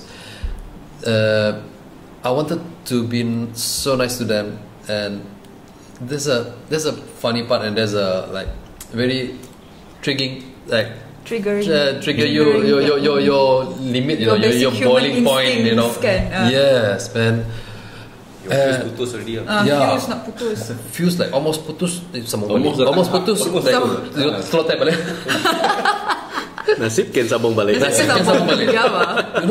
There's a part of you want to be angry, but you just cannot, right? You just cannot, man. You just cannot. Because you know that after years of flying, you know that what gonna happen if you do this action, do this kind of action, different. So at this point, you need to be nice to them, even though you're like very angry and you're very frustrated. They treat you differently. Oh man, it's another like 2 hours, man. Why don't you just sleep? They are doing like, I don't know what they did in the toilet. Where all the passengers that are sitting around there is like complaining, please let them get out, because there's kids around, They're like, so they were members. You can't be angry to that action that they did, The worst is that you only can like verbally like warn them, ask them to sit and cool down, and when they're talking and when they are doing this romance, intimacy things in the cabin itself, even though they're covering themselves with a blanket. Wow. Even a 3 or 4 years old kids know that what is happening, right? So you were determined to join a certain club. You didn't give them the membership after that. The club membership. So what did you have to do? What did I have to do is like, I have to come with a very firm statement like, "Sir, I have no choice. After a few warnings, I'm gonna let the security, our security, will guide you to the police station later after we land. I have no choice, but you need to go." Once we landed in KL, that word triggered them, because I'm not smiling anymore. Because whenever I warn them, I didn't say that I smile all the way, but then I still being nice. Still being nice, and still being courteous. So for them, it's like it's nothing. What I did is nothing. So when I came with that word, I have a very firm voice, tone and everything. Then it was like, okay, we'll shut it down. But then like in a very sarcastic way, and you're still like, that's not enough, man. So basically, dealing with your own, your own feeling, anger, fighting your own emotion. That is the worst. Yeah, I know. I can understand that. So your purser asks you to deal with it. Yep. There's other people also, but they said they cannot. I see. They said they cannot. They keep on sending me because they said they cannot. If they keep on doing it, the right thing that's the right thing. That's what we practice. Find the person who can deal with it and keep on changing. Actually, to shut down your ego. It's not easy. Not easy. I'm a very high ego person, so I know how it feels. That's why I said earlier just now, cabin crew can become a best actress. But for the viewers, what is a purser? What is purser? Oh yeah, a purser is a cabin crew in charge of a long haul flight. For some airlines, they use this purser terminology. I see. Purser terms. Even though some of the small aircraft also, short haul also using purser. Mostly in America, they're using purser. They use just different terms. Senior cabin crew, SEC. Senior cabin crew that's why I said different airlines. Different airlines. Same role. Same role. I see. The one like senior cabin crew, purser, in-flight supervisor. They are all actually a person. In another Qatar is CM, cabin manager. Cabin manager or what? Okay, service manager. What about Emma? Yeah. Okay, good question. I'm just gonna follow up from what Abang said because you met the same couple. No. Wow. Not the same couple. They went on going back off the KL. They go to my aircraft and go to KL. They go to Kuching. Good thing I'm a forgetful person. So when there's anything that was very, very challenging, it's not that there hasn't been any, but none that I could remember specifically at this particular moment. But what I can say to this question given by Captain Izwan is that the question was which one is harder, right? The aircraft or the human? Is in dealing with passengers, right? I have the same answer as Abang. The technical part is always there. It's the same. Day in, day out, black and white. But human being, there's a lot of grey areas. And like what Abang said also, you have to control your emotions when you are dealing with the passengers. That would be the hardest part, I think. Because the machine is that is the most dynamic part. Yeah, and coming from as a senior cabin crew, what I have learned from the past 7 months that I have been activated as a senior cabin crew, when you come into a decision, you cannot just deal with that particular situation directly. You have to look at the overall, how it will impact the other passengers, how it will impact your crew, how it will impact the whole flight. Let's say there is an action that should be taken, but if you just do it for the sake of doing that action, you could delay the flight. I see. Can you overlook this? So there are a lot of steps in coming into a decision. Yes, but again, it does a lot with the human factor part of it. If it's the technical part, it's okay. I just pass it to them. But if it's the human factor, that's where cabin crew comes in. You really need to be careful with your decision. It could be wrong. Choice of words, choice of actions, what you decide to do, that will impact a lot of things and a lot of other people as well. I believe sometimes your actions, if it is wrong decisions, it will go back to you, right? Come back that to is true, So, I guess that's the thing, right? Like, and you have to make that decision in a very short period of time. Let's say you have 2 more minutes to door closing. Someone does something that is sort of unpleasant or disruptive. How are you going to manage that? It's not easy. It's really not easy. That's the thing, similar to, I think, like, because for senior cabin crew, I mean, coming up from a cabin crew to senior cabin crew is similar where pilots coming up from first officer to captain, you face the same challenges lah. The shift in perspective, the things that you need to do is different kan. Because last time maybe as a cabin crew, same like when you're a co-pilot, your area is like you will think like it's okay, my captain will be responsible for it, but now you are the one responsible for it. Correct. For everything, and you have to be answerable for it. And so you want to make sure that, I won't say it's the right decision, is that the best decision for that particular situation and time. I see. So there is no formula to anything really when you're flying. That's why again I said you have to be very quick. And I think to be a cabin crew, you have to be intelligent. You cannot be a bimbo, seriously. Multitask. You have to be able to think on your... Any of the crew bimbos? I used to be one. No, I'm just kidding. I think a bimbo can be polished into an intelligent person. Wow. How do you think that? Same answer. Come on, don't take the safe route. B is a D. No, change to C. That's cabin crew executive answer then. You mean my answer? Very the. Speaking of, you were talking about the challenges of dealing with the machine versus challenges dealing with people, right? Now, when you talk about people, we're not just talking about just other passengers, but what about challenges dealing with other members of your crew? Ooh, this one. I love this question. Speed it up. Okay. Abang needs to... Let's go with Emma first. Sometimes certain people, you see their name, you want to MC the flight. I'll just put it right there for you. Is it pilot? But do you actually MC? No, right? You had. When I was cabin crew, there were times when I decided to. I see. I'll be honest. I see. And no, because some pilots are like that too. But this is CRM, by the way. Crew resource management. We spoke about this before. Because if you feel like this person will cause you emotional upsets or what, then it wouldn't be a good flight for you. I see. Are we for your own safety? Are we talking about cabin crew or the pilot actually? Right now? I'm still talking within the cabin. I see. I'll get to the flight. That's another episode, I think. So I mean, one whole episode. do any incidences or experiences specifically come into mind that you'd like to share? I mean, if feel free to withhold anything if the person is still around. But the person is no longer working with you. Hey, if you can share everyone. Just don't name names. You can use nama samaran also. No problem. Can use nama samaran. I remember on my first few solos, I got to fly with someone who we would call a top 10. Okay, my favorite question. Who? They still around? No! Come on, you can ask that. Not around.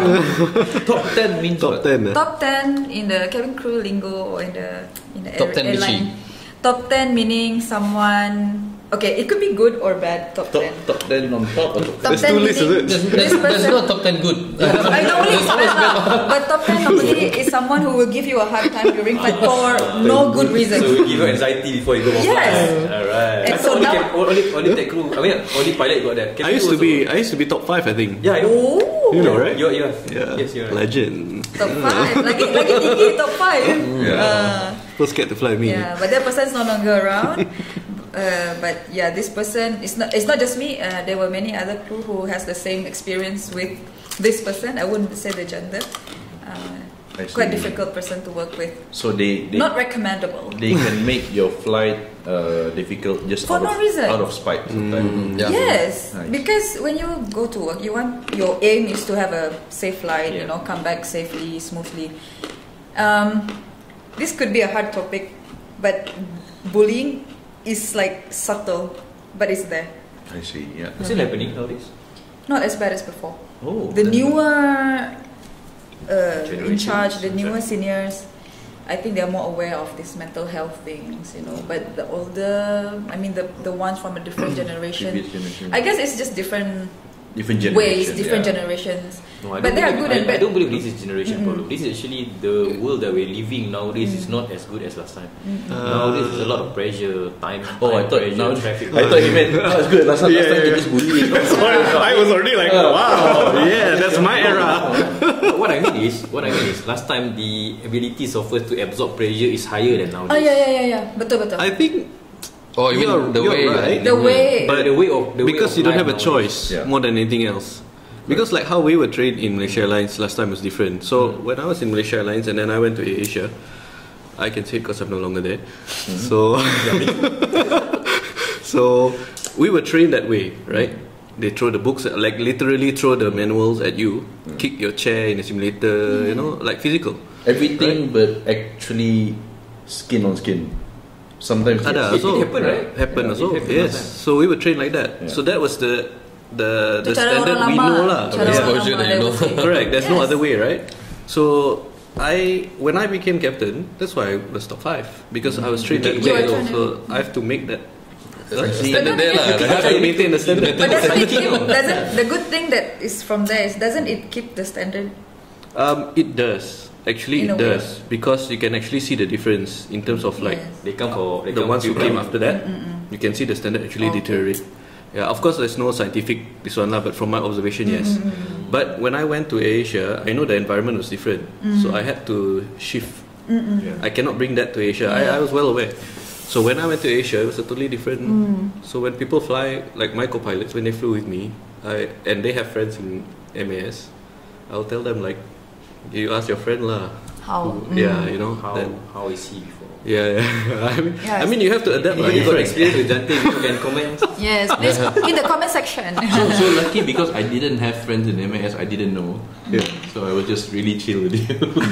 Exactly, right? So that's what some of the co-pilots think as well. They're like, no, they didn't believe. Yeah, but the ones who had friends, then they know. Jante? Are you sure it's the same guy you're talking about? You know, like. So, I guess the same. in person. Yeah, but it's different. And if I were to bring that kind of culture to AirAsia, then I won't get the support of the co-pilot. They will just shut down, right? And that's the last thing you want, because if you have an emergency, that's it, right? You are just like, you alone, you can do everything, so you will make it. Yeah, you cannot. Yeah. Correct. Yeah. Maybe it's no longer suitable in nowadays. The current culture. I don't think so. I mean, it's different. I asked you, like, when you were younger, did your parents beat you? Were they physical? Yeah, of course. Right. Like, hanger patah. Yeah. Macam-macam. I was chased around with a hanger. I was locked in a storeroom that is known to have snakes. Shoot. Wow. Did they come out? But that's the thing, like, there is something within us, because we experience these things with your own children. You don't want to do that. That's what Izwan said. The way we deal with things now and back then is different. It's different. And like, do you feel like you manjakan your children because of that? Do you feel like they are spoiled? You're not supposed to tembak me, you know. I don't have my own kids, that's why I want to know. No, but I'm strict with my kids. Yeah, I'm. You're strict. My son. Strict, but you're not physical with your. Depends. I mean, you know the difference. You know the difference, right?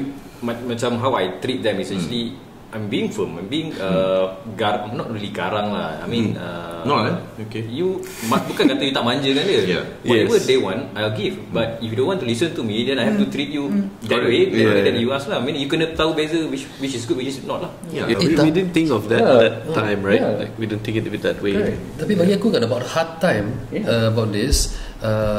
It is about how you build yourself, you know. Bukan nak cakap sombong apa ataupun nak angkuh ke, bukan. When I joined MAS, there's a lot of words, of course lah. Leading that, IFS ni, this one you cannot say this, you cannot say that. You gonna have a hard time working this blah blah. Really lah. I just go, bro. I never MC. I never gonna MC, because if once you MC, you're gonna lose a lot of money, of course. Yeah, of course. Yeah. And then when I went, it's actually the way you answer them, the way you treat them, the way you take what they tell you, you know, your expression, your the way you reply them. It's all about that what's gonna determine what's gonna happen the whole flight. Yeah, bro. Actually true. I agree with you. And when I fly with this person, also they said, hey, careful with him. You jangan nak do this, do that, do this, or say this, say that. When I fly with this person, okay. Yeah. I think we have that experience. How you carry yourself. How you carry yourself. That's why I said when you want to become a cabin crew, you need to be ready and mentally prepared and physically prepared on how to blend yourself in a wild world. You know, bring out a very good point. Sometimes kita manusia, we only saw a bad side of it. Kita nampak salah orang, kita tak nampak salah kita. Betul. You have to. Kita nampak orang marah kita, tapi kita tak pernah tengok kenapa dia marah. Correct. Betul. I have a question. The people who said jangan ni, jangan tu, you're not gonna have a good time. Are they still around? This is gonna be a thing. They are the people who decided like to leave because they couldn't take it. Yeah, they couldn't take it.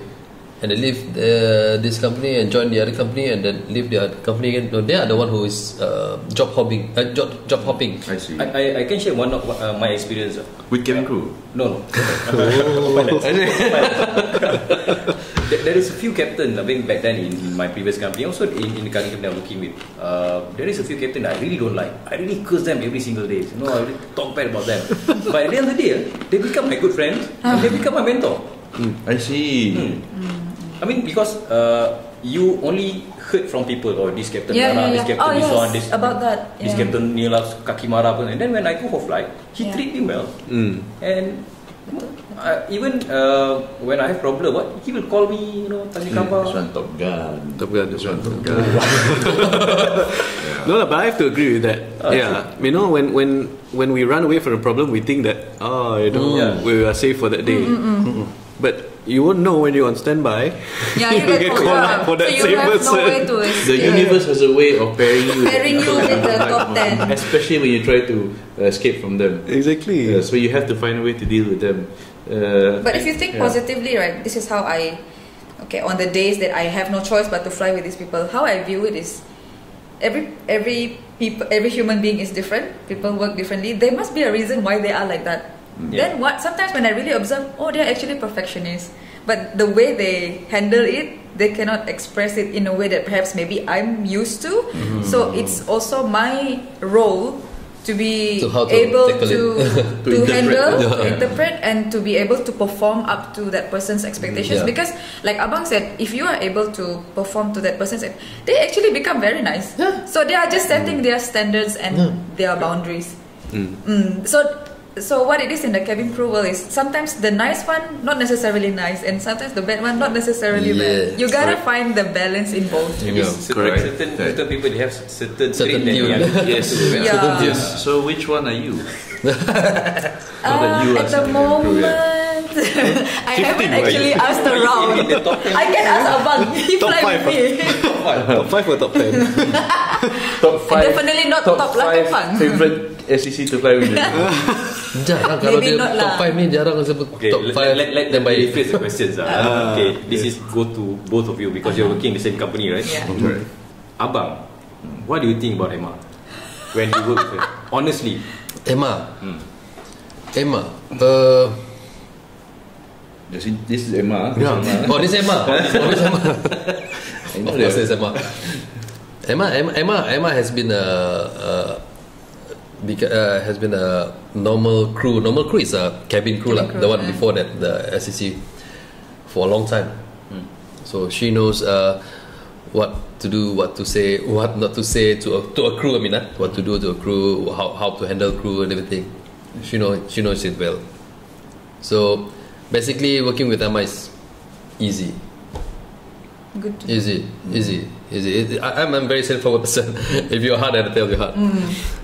Working with Emma is easy because she knows that how to work smart. That is the most important things. When you're working a long day, if you're not working smart, you're going home with a very bad feelings. Yeah, you're gonna burn out very much. Burn out and back. Yeah. So from the scale of 1 to 10, 1 to 10, one being the worst. Yeah. 10 is the best. One being the best. Honest. Yeah. 7, and she can be better. 7. Yeah, that's what I was gonna ask you. That's not bad. Should I was gonna ask you a follow-up question. Should I change my ways or should I stay You're not the way? need to ask question. You're being assessed here. Yeah. I'll ask you later. Actually, that translates to like in the cockpit as well, because there are captains who we call first officers at heart. Those who remember the struggle of being in the right hand seat, right? And then because there are those who from the right hand seat go to the first hand seat immediately transform.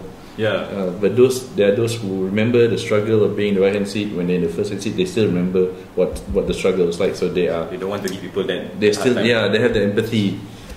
Then I had like 2 of those faces, so it doesn't apply to me.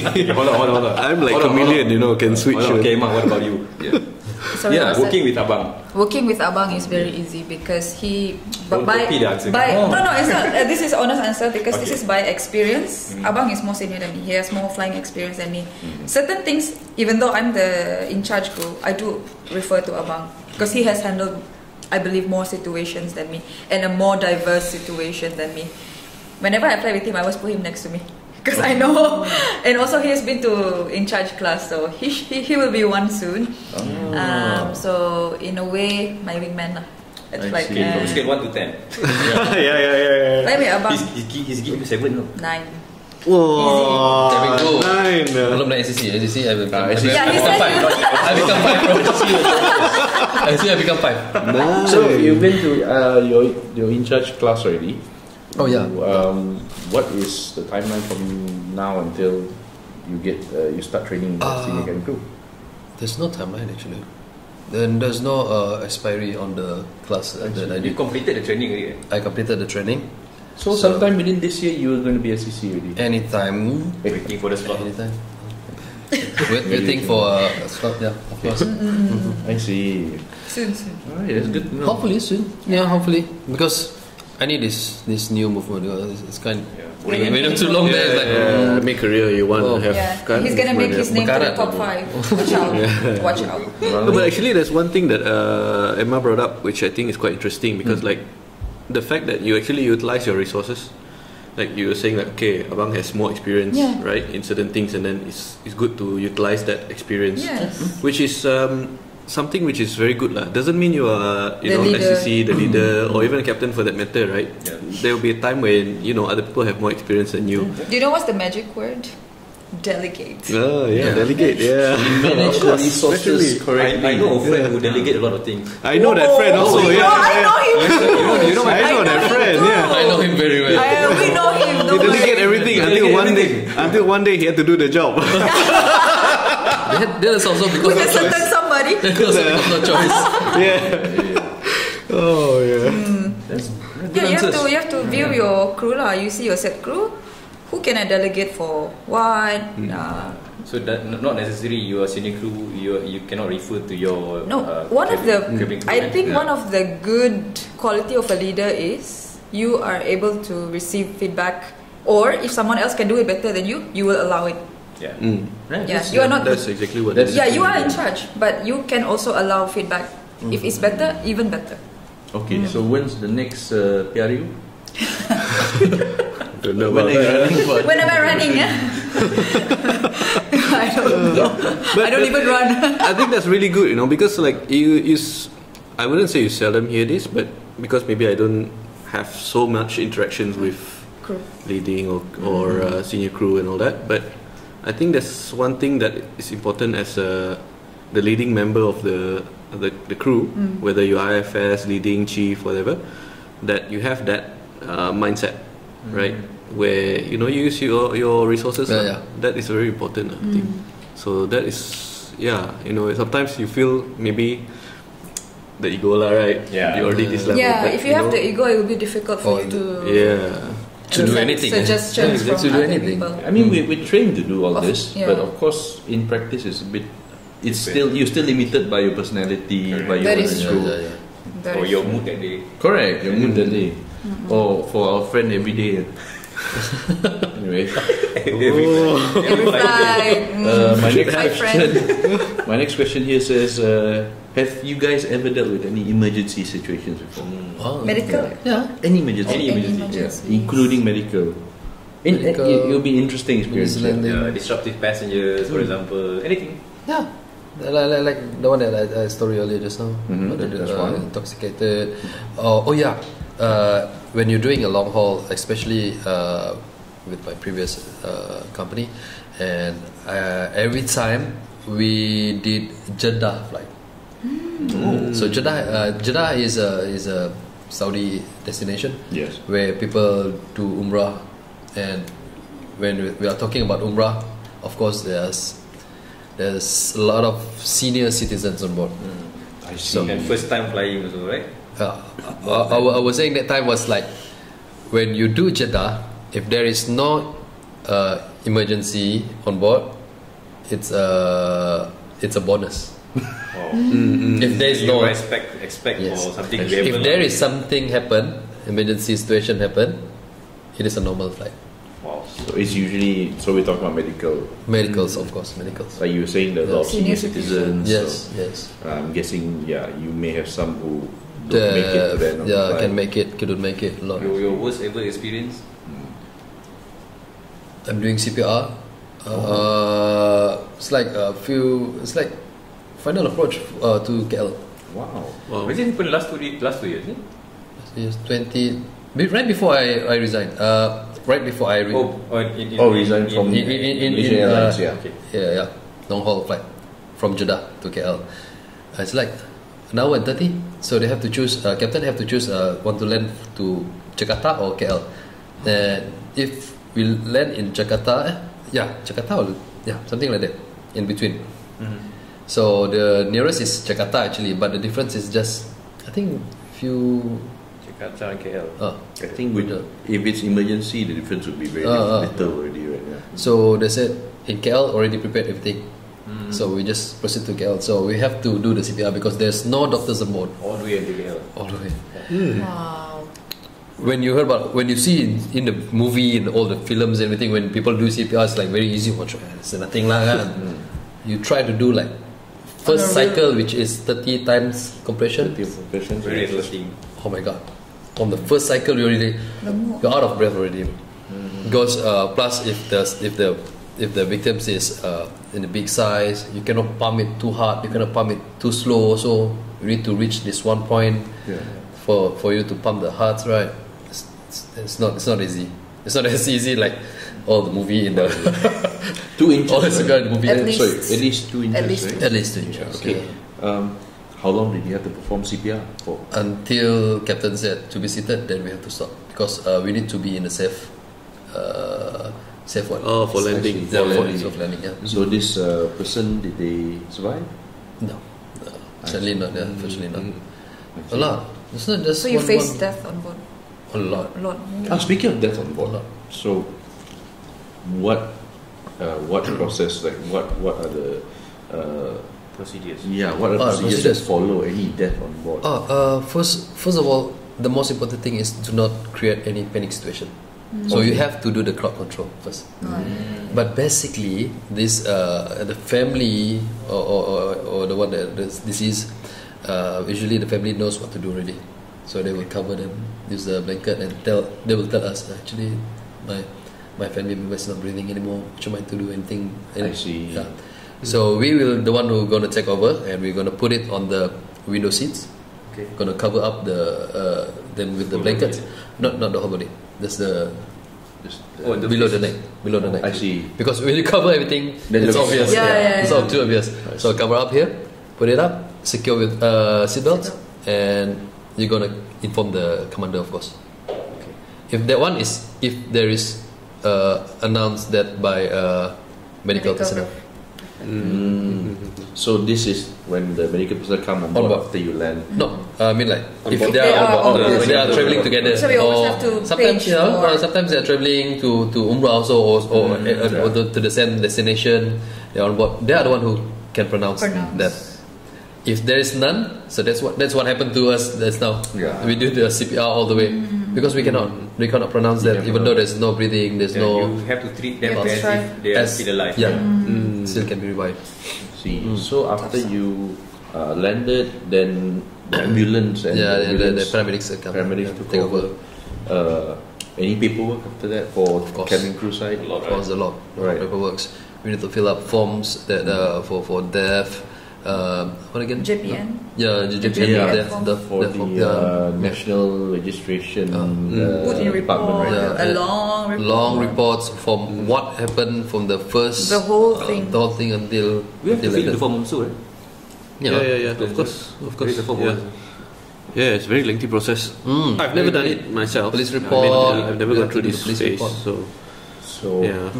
So is it like on the tech crew side? Since I've never done it, I've seen the form. Do we just mirror whatever they report? Or, it's the same form. You have to fill up the same form? Sometimes some of the information they need to ask from us. Correct. I see. Also, you just complimentary. Yeah, that's the same form. I think PIC got to sign or something like that. Yeah.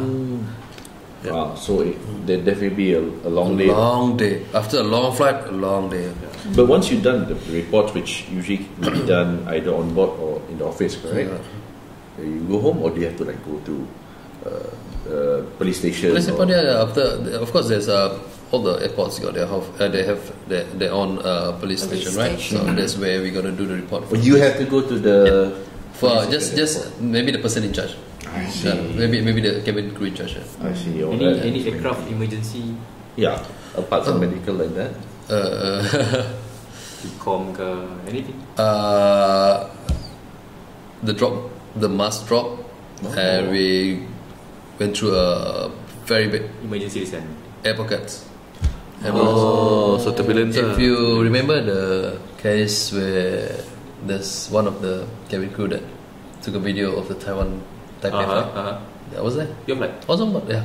Was on board. So, unfortunately for that particular crew, he got terminated because of that action that he took. Video, right? Yeah, the videos. Yeah. Too bad for him. But we already know that what should be done, right? What to do and don'ts during that time.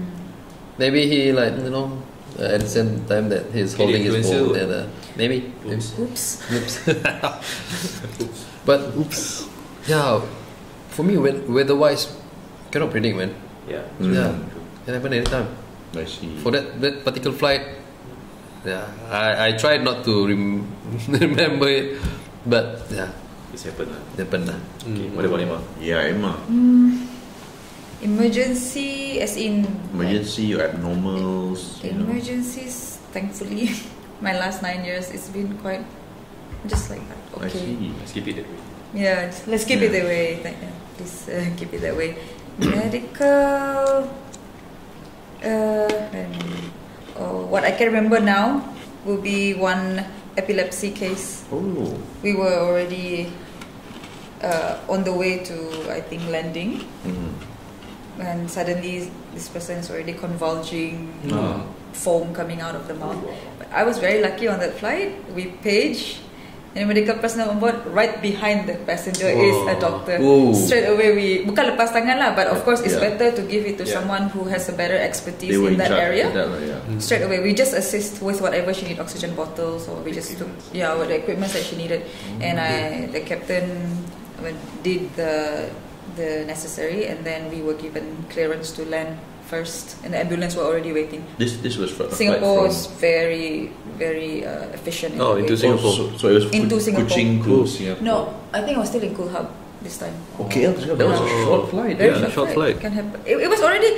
I thought we were already preparing cabin for landing already. Suddenly they press the call button. Epilepsy. They press it, or the person next to them? They managed to press the person traveling with that person. So that was. On my side, it will sound boring, like nothing to the extreme has ever happened to me. Just small medical cases like that. Fainting, yes, we deal with that a lot. Fainting, that one. What's the other one? Or someone didn't breathe for a short period of time. But we gave oxygen bottle, ni mata terbuka. Thank God. Betul. We already no. And that was this was a long flight. Naning Cool. Sounds like me. Naning Cool, but it's an elderly person lah. I see. Muka dah pucat. Bagi oxygen bottle straight away. Sekejap dia mata terbuka. So like I said, in my situation so far, it solved almost immediately. So I've been quite lucky in that sense. Thank you for sharing. And speaking of medical, I actually have something I'm sure would be useful knowledge for the passengers and the viewers, talking about pregnant passengers. Because some people, I think we have a lot of people who don't understand when, at what point can you stop? Are you not allowed to fly? And then what are you supposed to do when you want to fly when pregnant? What are the limitations for pregnant passengers to continue flying? Okay, limitation I leave it to Emma, but I want to I want to share this advice to any pregnant woman out there. please declare yourself to the ground staff that you are pregnant. Do not try your best to sneak in. Don't try your luck, because it is not actually that we are not allowing you to fly at all. It's just that we need to be noticed that you are pregnant. So this is very, very important that you should fill up the form that been given. That will be given by the ground staff, our ground staff, and then they will notice us. That will make us notice that you are on board. So in any emergency situation, that we know that how to handle a pregnant lady in any kind of situation, like choking and everything, because different techniques. There will be a different techniques. It's different. That's why I said pregnant notice is very, very important. And this is doesn't matter how far in they are, like even 1 month. There's a limitation. There is a limitation. I mean, you can fly up to 34 weeks consecutive, which means if tomorrow is your 35th week, up until tonight, up to the last minute, you can still fly. Tomorrow you cannot fly. And so please check with the airline of your choice before you fly, so as to not menyusahkan anyone, yourself and anybody else. Different airline got different policies. Different airline, different limitations and policies. I mean, it's good that we bring this thing up, because just to inform our viewers that all these limitations rule is actually to protect you as a pregnant lady. It's not to give any benefit to the airlines. All these rules is actually to protect you. True, correct. But some people just don't know, you know. Yeah, that's right. Like, it's important. Some like they are being sneaky, like Abang said, but some they genuinely don't know until you approach them. And then this is the part where you need to have a soft skill, you know, as a cabin crew. You need to be tactful when you ask these questions. Someone just had a big lunch, maybe. But some people, your instinct tells you that this person is pregnant. So how do you ask that question? How would you ask someone if they're pregnant? How? In a way that wouldn't hurt their feelings. If there is no female crew. Wow, it's tough, you know. I always think of this actually like, wow, I don't want to be in your shoes, man. And then sometimes they're pregnant, but you don't even see solution. You won't know, right? Like, wow, so that is a real challenge. Like even if you're 1 month pregnant, you must declare. Yes. The moment you know you're pregnant, unless you don't know lah, but if you know, you have to declare. And then at any point during your pregnancy to get on and on flight, do you have to involve doctors?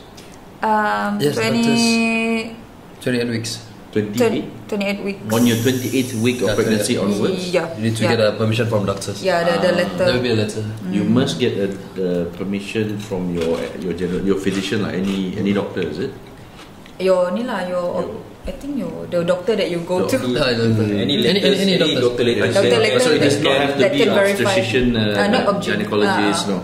So So go to your family doctor. Once you're 28 weeks, you need a letter from your doctor to verify that you are 28 or 29 within how many weeks pregnant, and then make sure the date of the letters is yes. That is hard. I faced that so many times, man. Not more than how many days? Not more than 30 days from departure. A month, a month from departure. Within a month, that all the letters must be within a month. Valid. At the end of the day, actually the idea is for us to confirm and verify what is your pregnancy stage of pregnancy. Stage, and also the doctor will know whether you can fly or not. Because there might be some other complications. The doctor will say you're fit to fly or not. And like Izwan said, don't get it too early, because there is a validity for that letter. I think not only too early, but more of like if you're going to fly a lot, then like every month you got to get something like that. But as we said, you're not limited to having to go to your OBGYN. You can just go to your general physician. But I don't understand. Why do people take this lightly? I think because the awareness. The awareness. There's the lack of not there. awareness and information. I have seen like doctor's letters which has been ironically doctored. Doctored. Pun intended.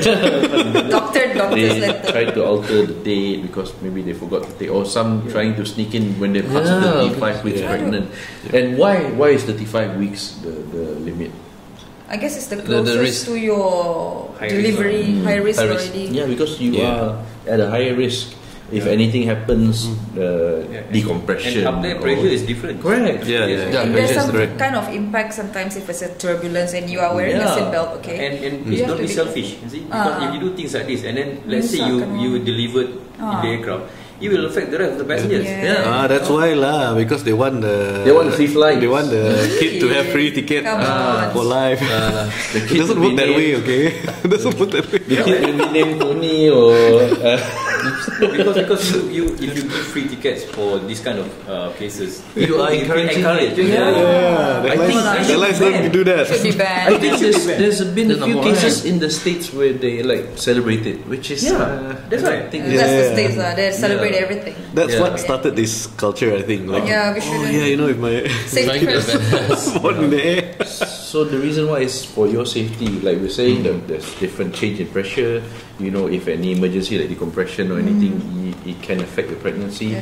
Even a particularly firm landing. Possible. Yes. Scary to just even think about it. You don't want to.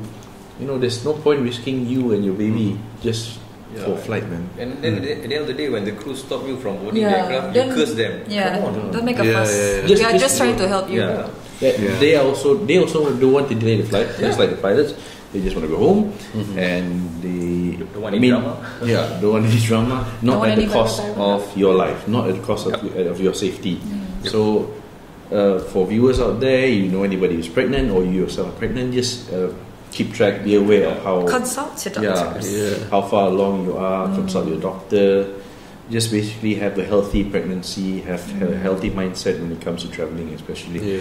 Hey, thank you for answering that question, Emma and Abang. And one day we're gonna get a doctor on this show lah. That would be really cool. Maybe a pilot who is a doctor before. I don't know. Maybe soon. Yes, soon. Soon. Later I tell you who. Maybe in a year, I think we will. A year or two, we'll get a doctor who, a pilot who is a doctor before, who is currently still a doctor. She is currently still a doctor. And gonna be a pilot soon. And working towards becoming a pilot right now. That would be cool. Yeah, that's cool. Would be cool. Yeah. And actually, that was very interesting. Anything else you guys like to know, like to ask from Emma and Abang? Well, mostly, cabin crew is a very interesting job if you are prepared for it. That's all. And then something I realized about people, anyone who has left the aviation or airline to work, let's say in a government sector or in office, they will always say they miss it, and sometimes to the point they will come back to airline. I think that is not only for cabin crew, it's for pilots. No matter where we go, you always come back. You will miss it. So it is really one kind of a job. I don't know lah. I haven't come back yet. I'm not saying. I'm not in the airline anymore. Once a crew, always a crew. That's true. Once a crew, once a crew is always a crew. That is so true. That's true. That's true. Yeah, once a crew, always a crew. Yeah, better a flight crew or cabin crew. Correct. Correct. Anything else like that? Maybe I want to conclude one thing, sir. All this while kan, we always heard and see people look down on cabin crew. Yes. Macam-macam lah orang cakap, you know, just because waiter of the in the sky. Yes, you look down on dia punya profession. Yes. I hope after you listen to this podcast, you know that these people is actually very important in the aircraft. Oh yeah. They have a lot of knowledge. They have a lot of responsibility on their shoulders, and be nice to them. Correct. Yeah, because one day they're gonna save your life. Yep. You just never know when. True. So I'll get free coffee. Always. You get free coffee for me anyway. So anything that day? I want to ask a question lah, but I don't know. You can try. Just try. Yeah. Okay. If you guys got opportunity to go somewhere else, right? Like as a cabin crew, would you take it? Oh yeah, definitely. I mean, like Define somewhere else. Yeah. To a different. No second thoughts. Different airline or to a different job? Airline or different. I don't know. As a cabin crew, you mean? As a cabin crew. As a cabin crew, it could be another cabin. Cabin crew, maybe in maybe in another airline, or maybe in private jet, or maybe in. I don't know, something in that similar line. Would you actually take that opportunity, or you are like, okay, no, I'm happy with where I am. The comfort zone. You know, I'm gonna stay here. For me, I don't believe in comfort zone. Definitely I will go if the offer is better. The offer is better, and of course the everything that they provide is enough. It's up to my expectation. I'll go. There's no second thought of it, because in life you should have try everything. When you reach one point of age and umur kan, they will be like, you've done with it, and you say, okay lah, I'm just gonna stay here and sleep and work and sleep and work. But when you still have this energy, just go. What about Emma? For me, frankly, at this stage of my life, I'm quite content. I don't see myself moving anywhere else, at least for as I'm saying this, at least for the next 2 or 3 years. Because next year is 3 weeks. Next year is my 10th year, right? So I want to make it to my 10th year, and we'll see from there. Alright. Then I stop. And she's only 7 months into being SEC. Yeah, so I'm still enjoying and learning from that role. So I still want to gain a few more things from being in that role. So for now, my answer is I will stay. Very honest answer. I just have that question. I just wanted to know, like, what is the, what's the current situation like right now? Are people like staying or going? Because for pilots, the market's open. So cabin crew also. The turnover is always there. Cabin crew turnover has always been high. Even I think Emirates did one study where between 3 to 5 years is the average time that a crew will stay cabin crew. It's hard to find people like you guys who have been in the system for career cabin crew lah. Right. Bonus boss. Bonus boss. CCC. Career cabin crew. Right. So on that note, I'll just wrap it up by saying, first of all, being cabin crew isn't easy. If all you see are the nice looking dresses or jackets or blazers, there's a lot of screening, there's a lot of training, there's a lot of responsibility behind the face, and these, as Dante said, they might be saving your life one day. And for those who are thinking of becoming cabin crew, you've heard from themselves like what process is like. If you're still interested, go ahead, man. It's an experience that I think do you think they should just try? I think even if you just want to be a cabin crew for a short period of time before you do anything else, there's a lot of knowledge that you can get from being a cabin crew. Skills, soft skills. Correct. You will gain knowledge, you will gain experience, you will gain more skills for maybe the next profession you choose. So that's it. And before we go, I'd like to you were talking about like that opportunity to become cabin crew and all that. Is there anything that people can do? Is there like any openings and stuff like that? There's interviews are always ongoing, so always check on social media or on the news. If you are keen on being one, always keep yourself updated. Okay. Now, before we go and we're talking about social media, can our viewers like catch you guys on any social media platforms? Oh yes. Yeah, sure. So, Abang, where are you on? What are you on? I'll be on Instagram. What's your ad? Exactly. ABANG Abang MS. Very simple. We can tag him also.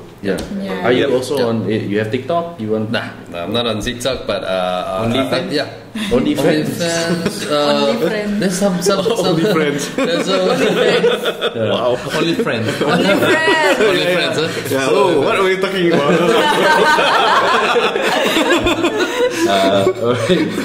Okay, I won't go into the Tinder and Grindr stuff. So if you need any advice or any tips, just DM me. So there's at Abang MS, is it? At ABANGMS on Instagram. And where can we catch you, Emma? Same on Instagram. Abang MS also. Kakak MS. What is your? It's Emma at Emma James EMM4 underscore J4MES. So that's at EMM4 _1 2 underscores. Okay, at EMM4 __ J4MES. MES. That's we'll save your time. It's right there. It's right there. So, and Emma was talking about some career opportunities for those who want to become cabin crew. I believe she will have it on her Instagram. You will be posting some openings. Sorry, not openings. Recruitment drives, right? Recruitment drives coming soon on some airlines, a local airline, and you will find on her IG. That's it, guys. Thank you so much for coming, Emma. Thank you for having us. And that's it. Thank you very much. See you in the next one. And have a good night for us. Good night. Bye. Bye. Thank you for listening.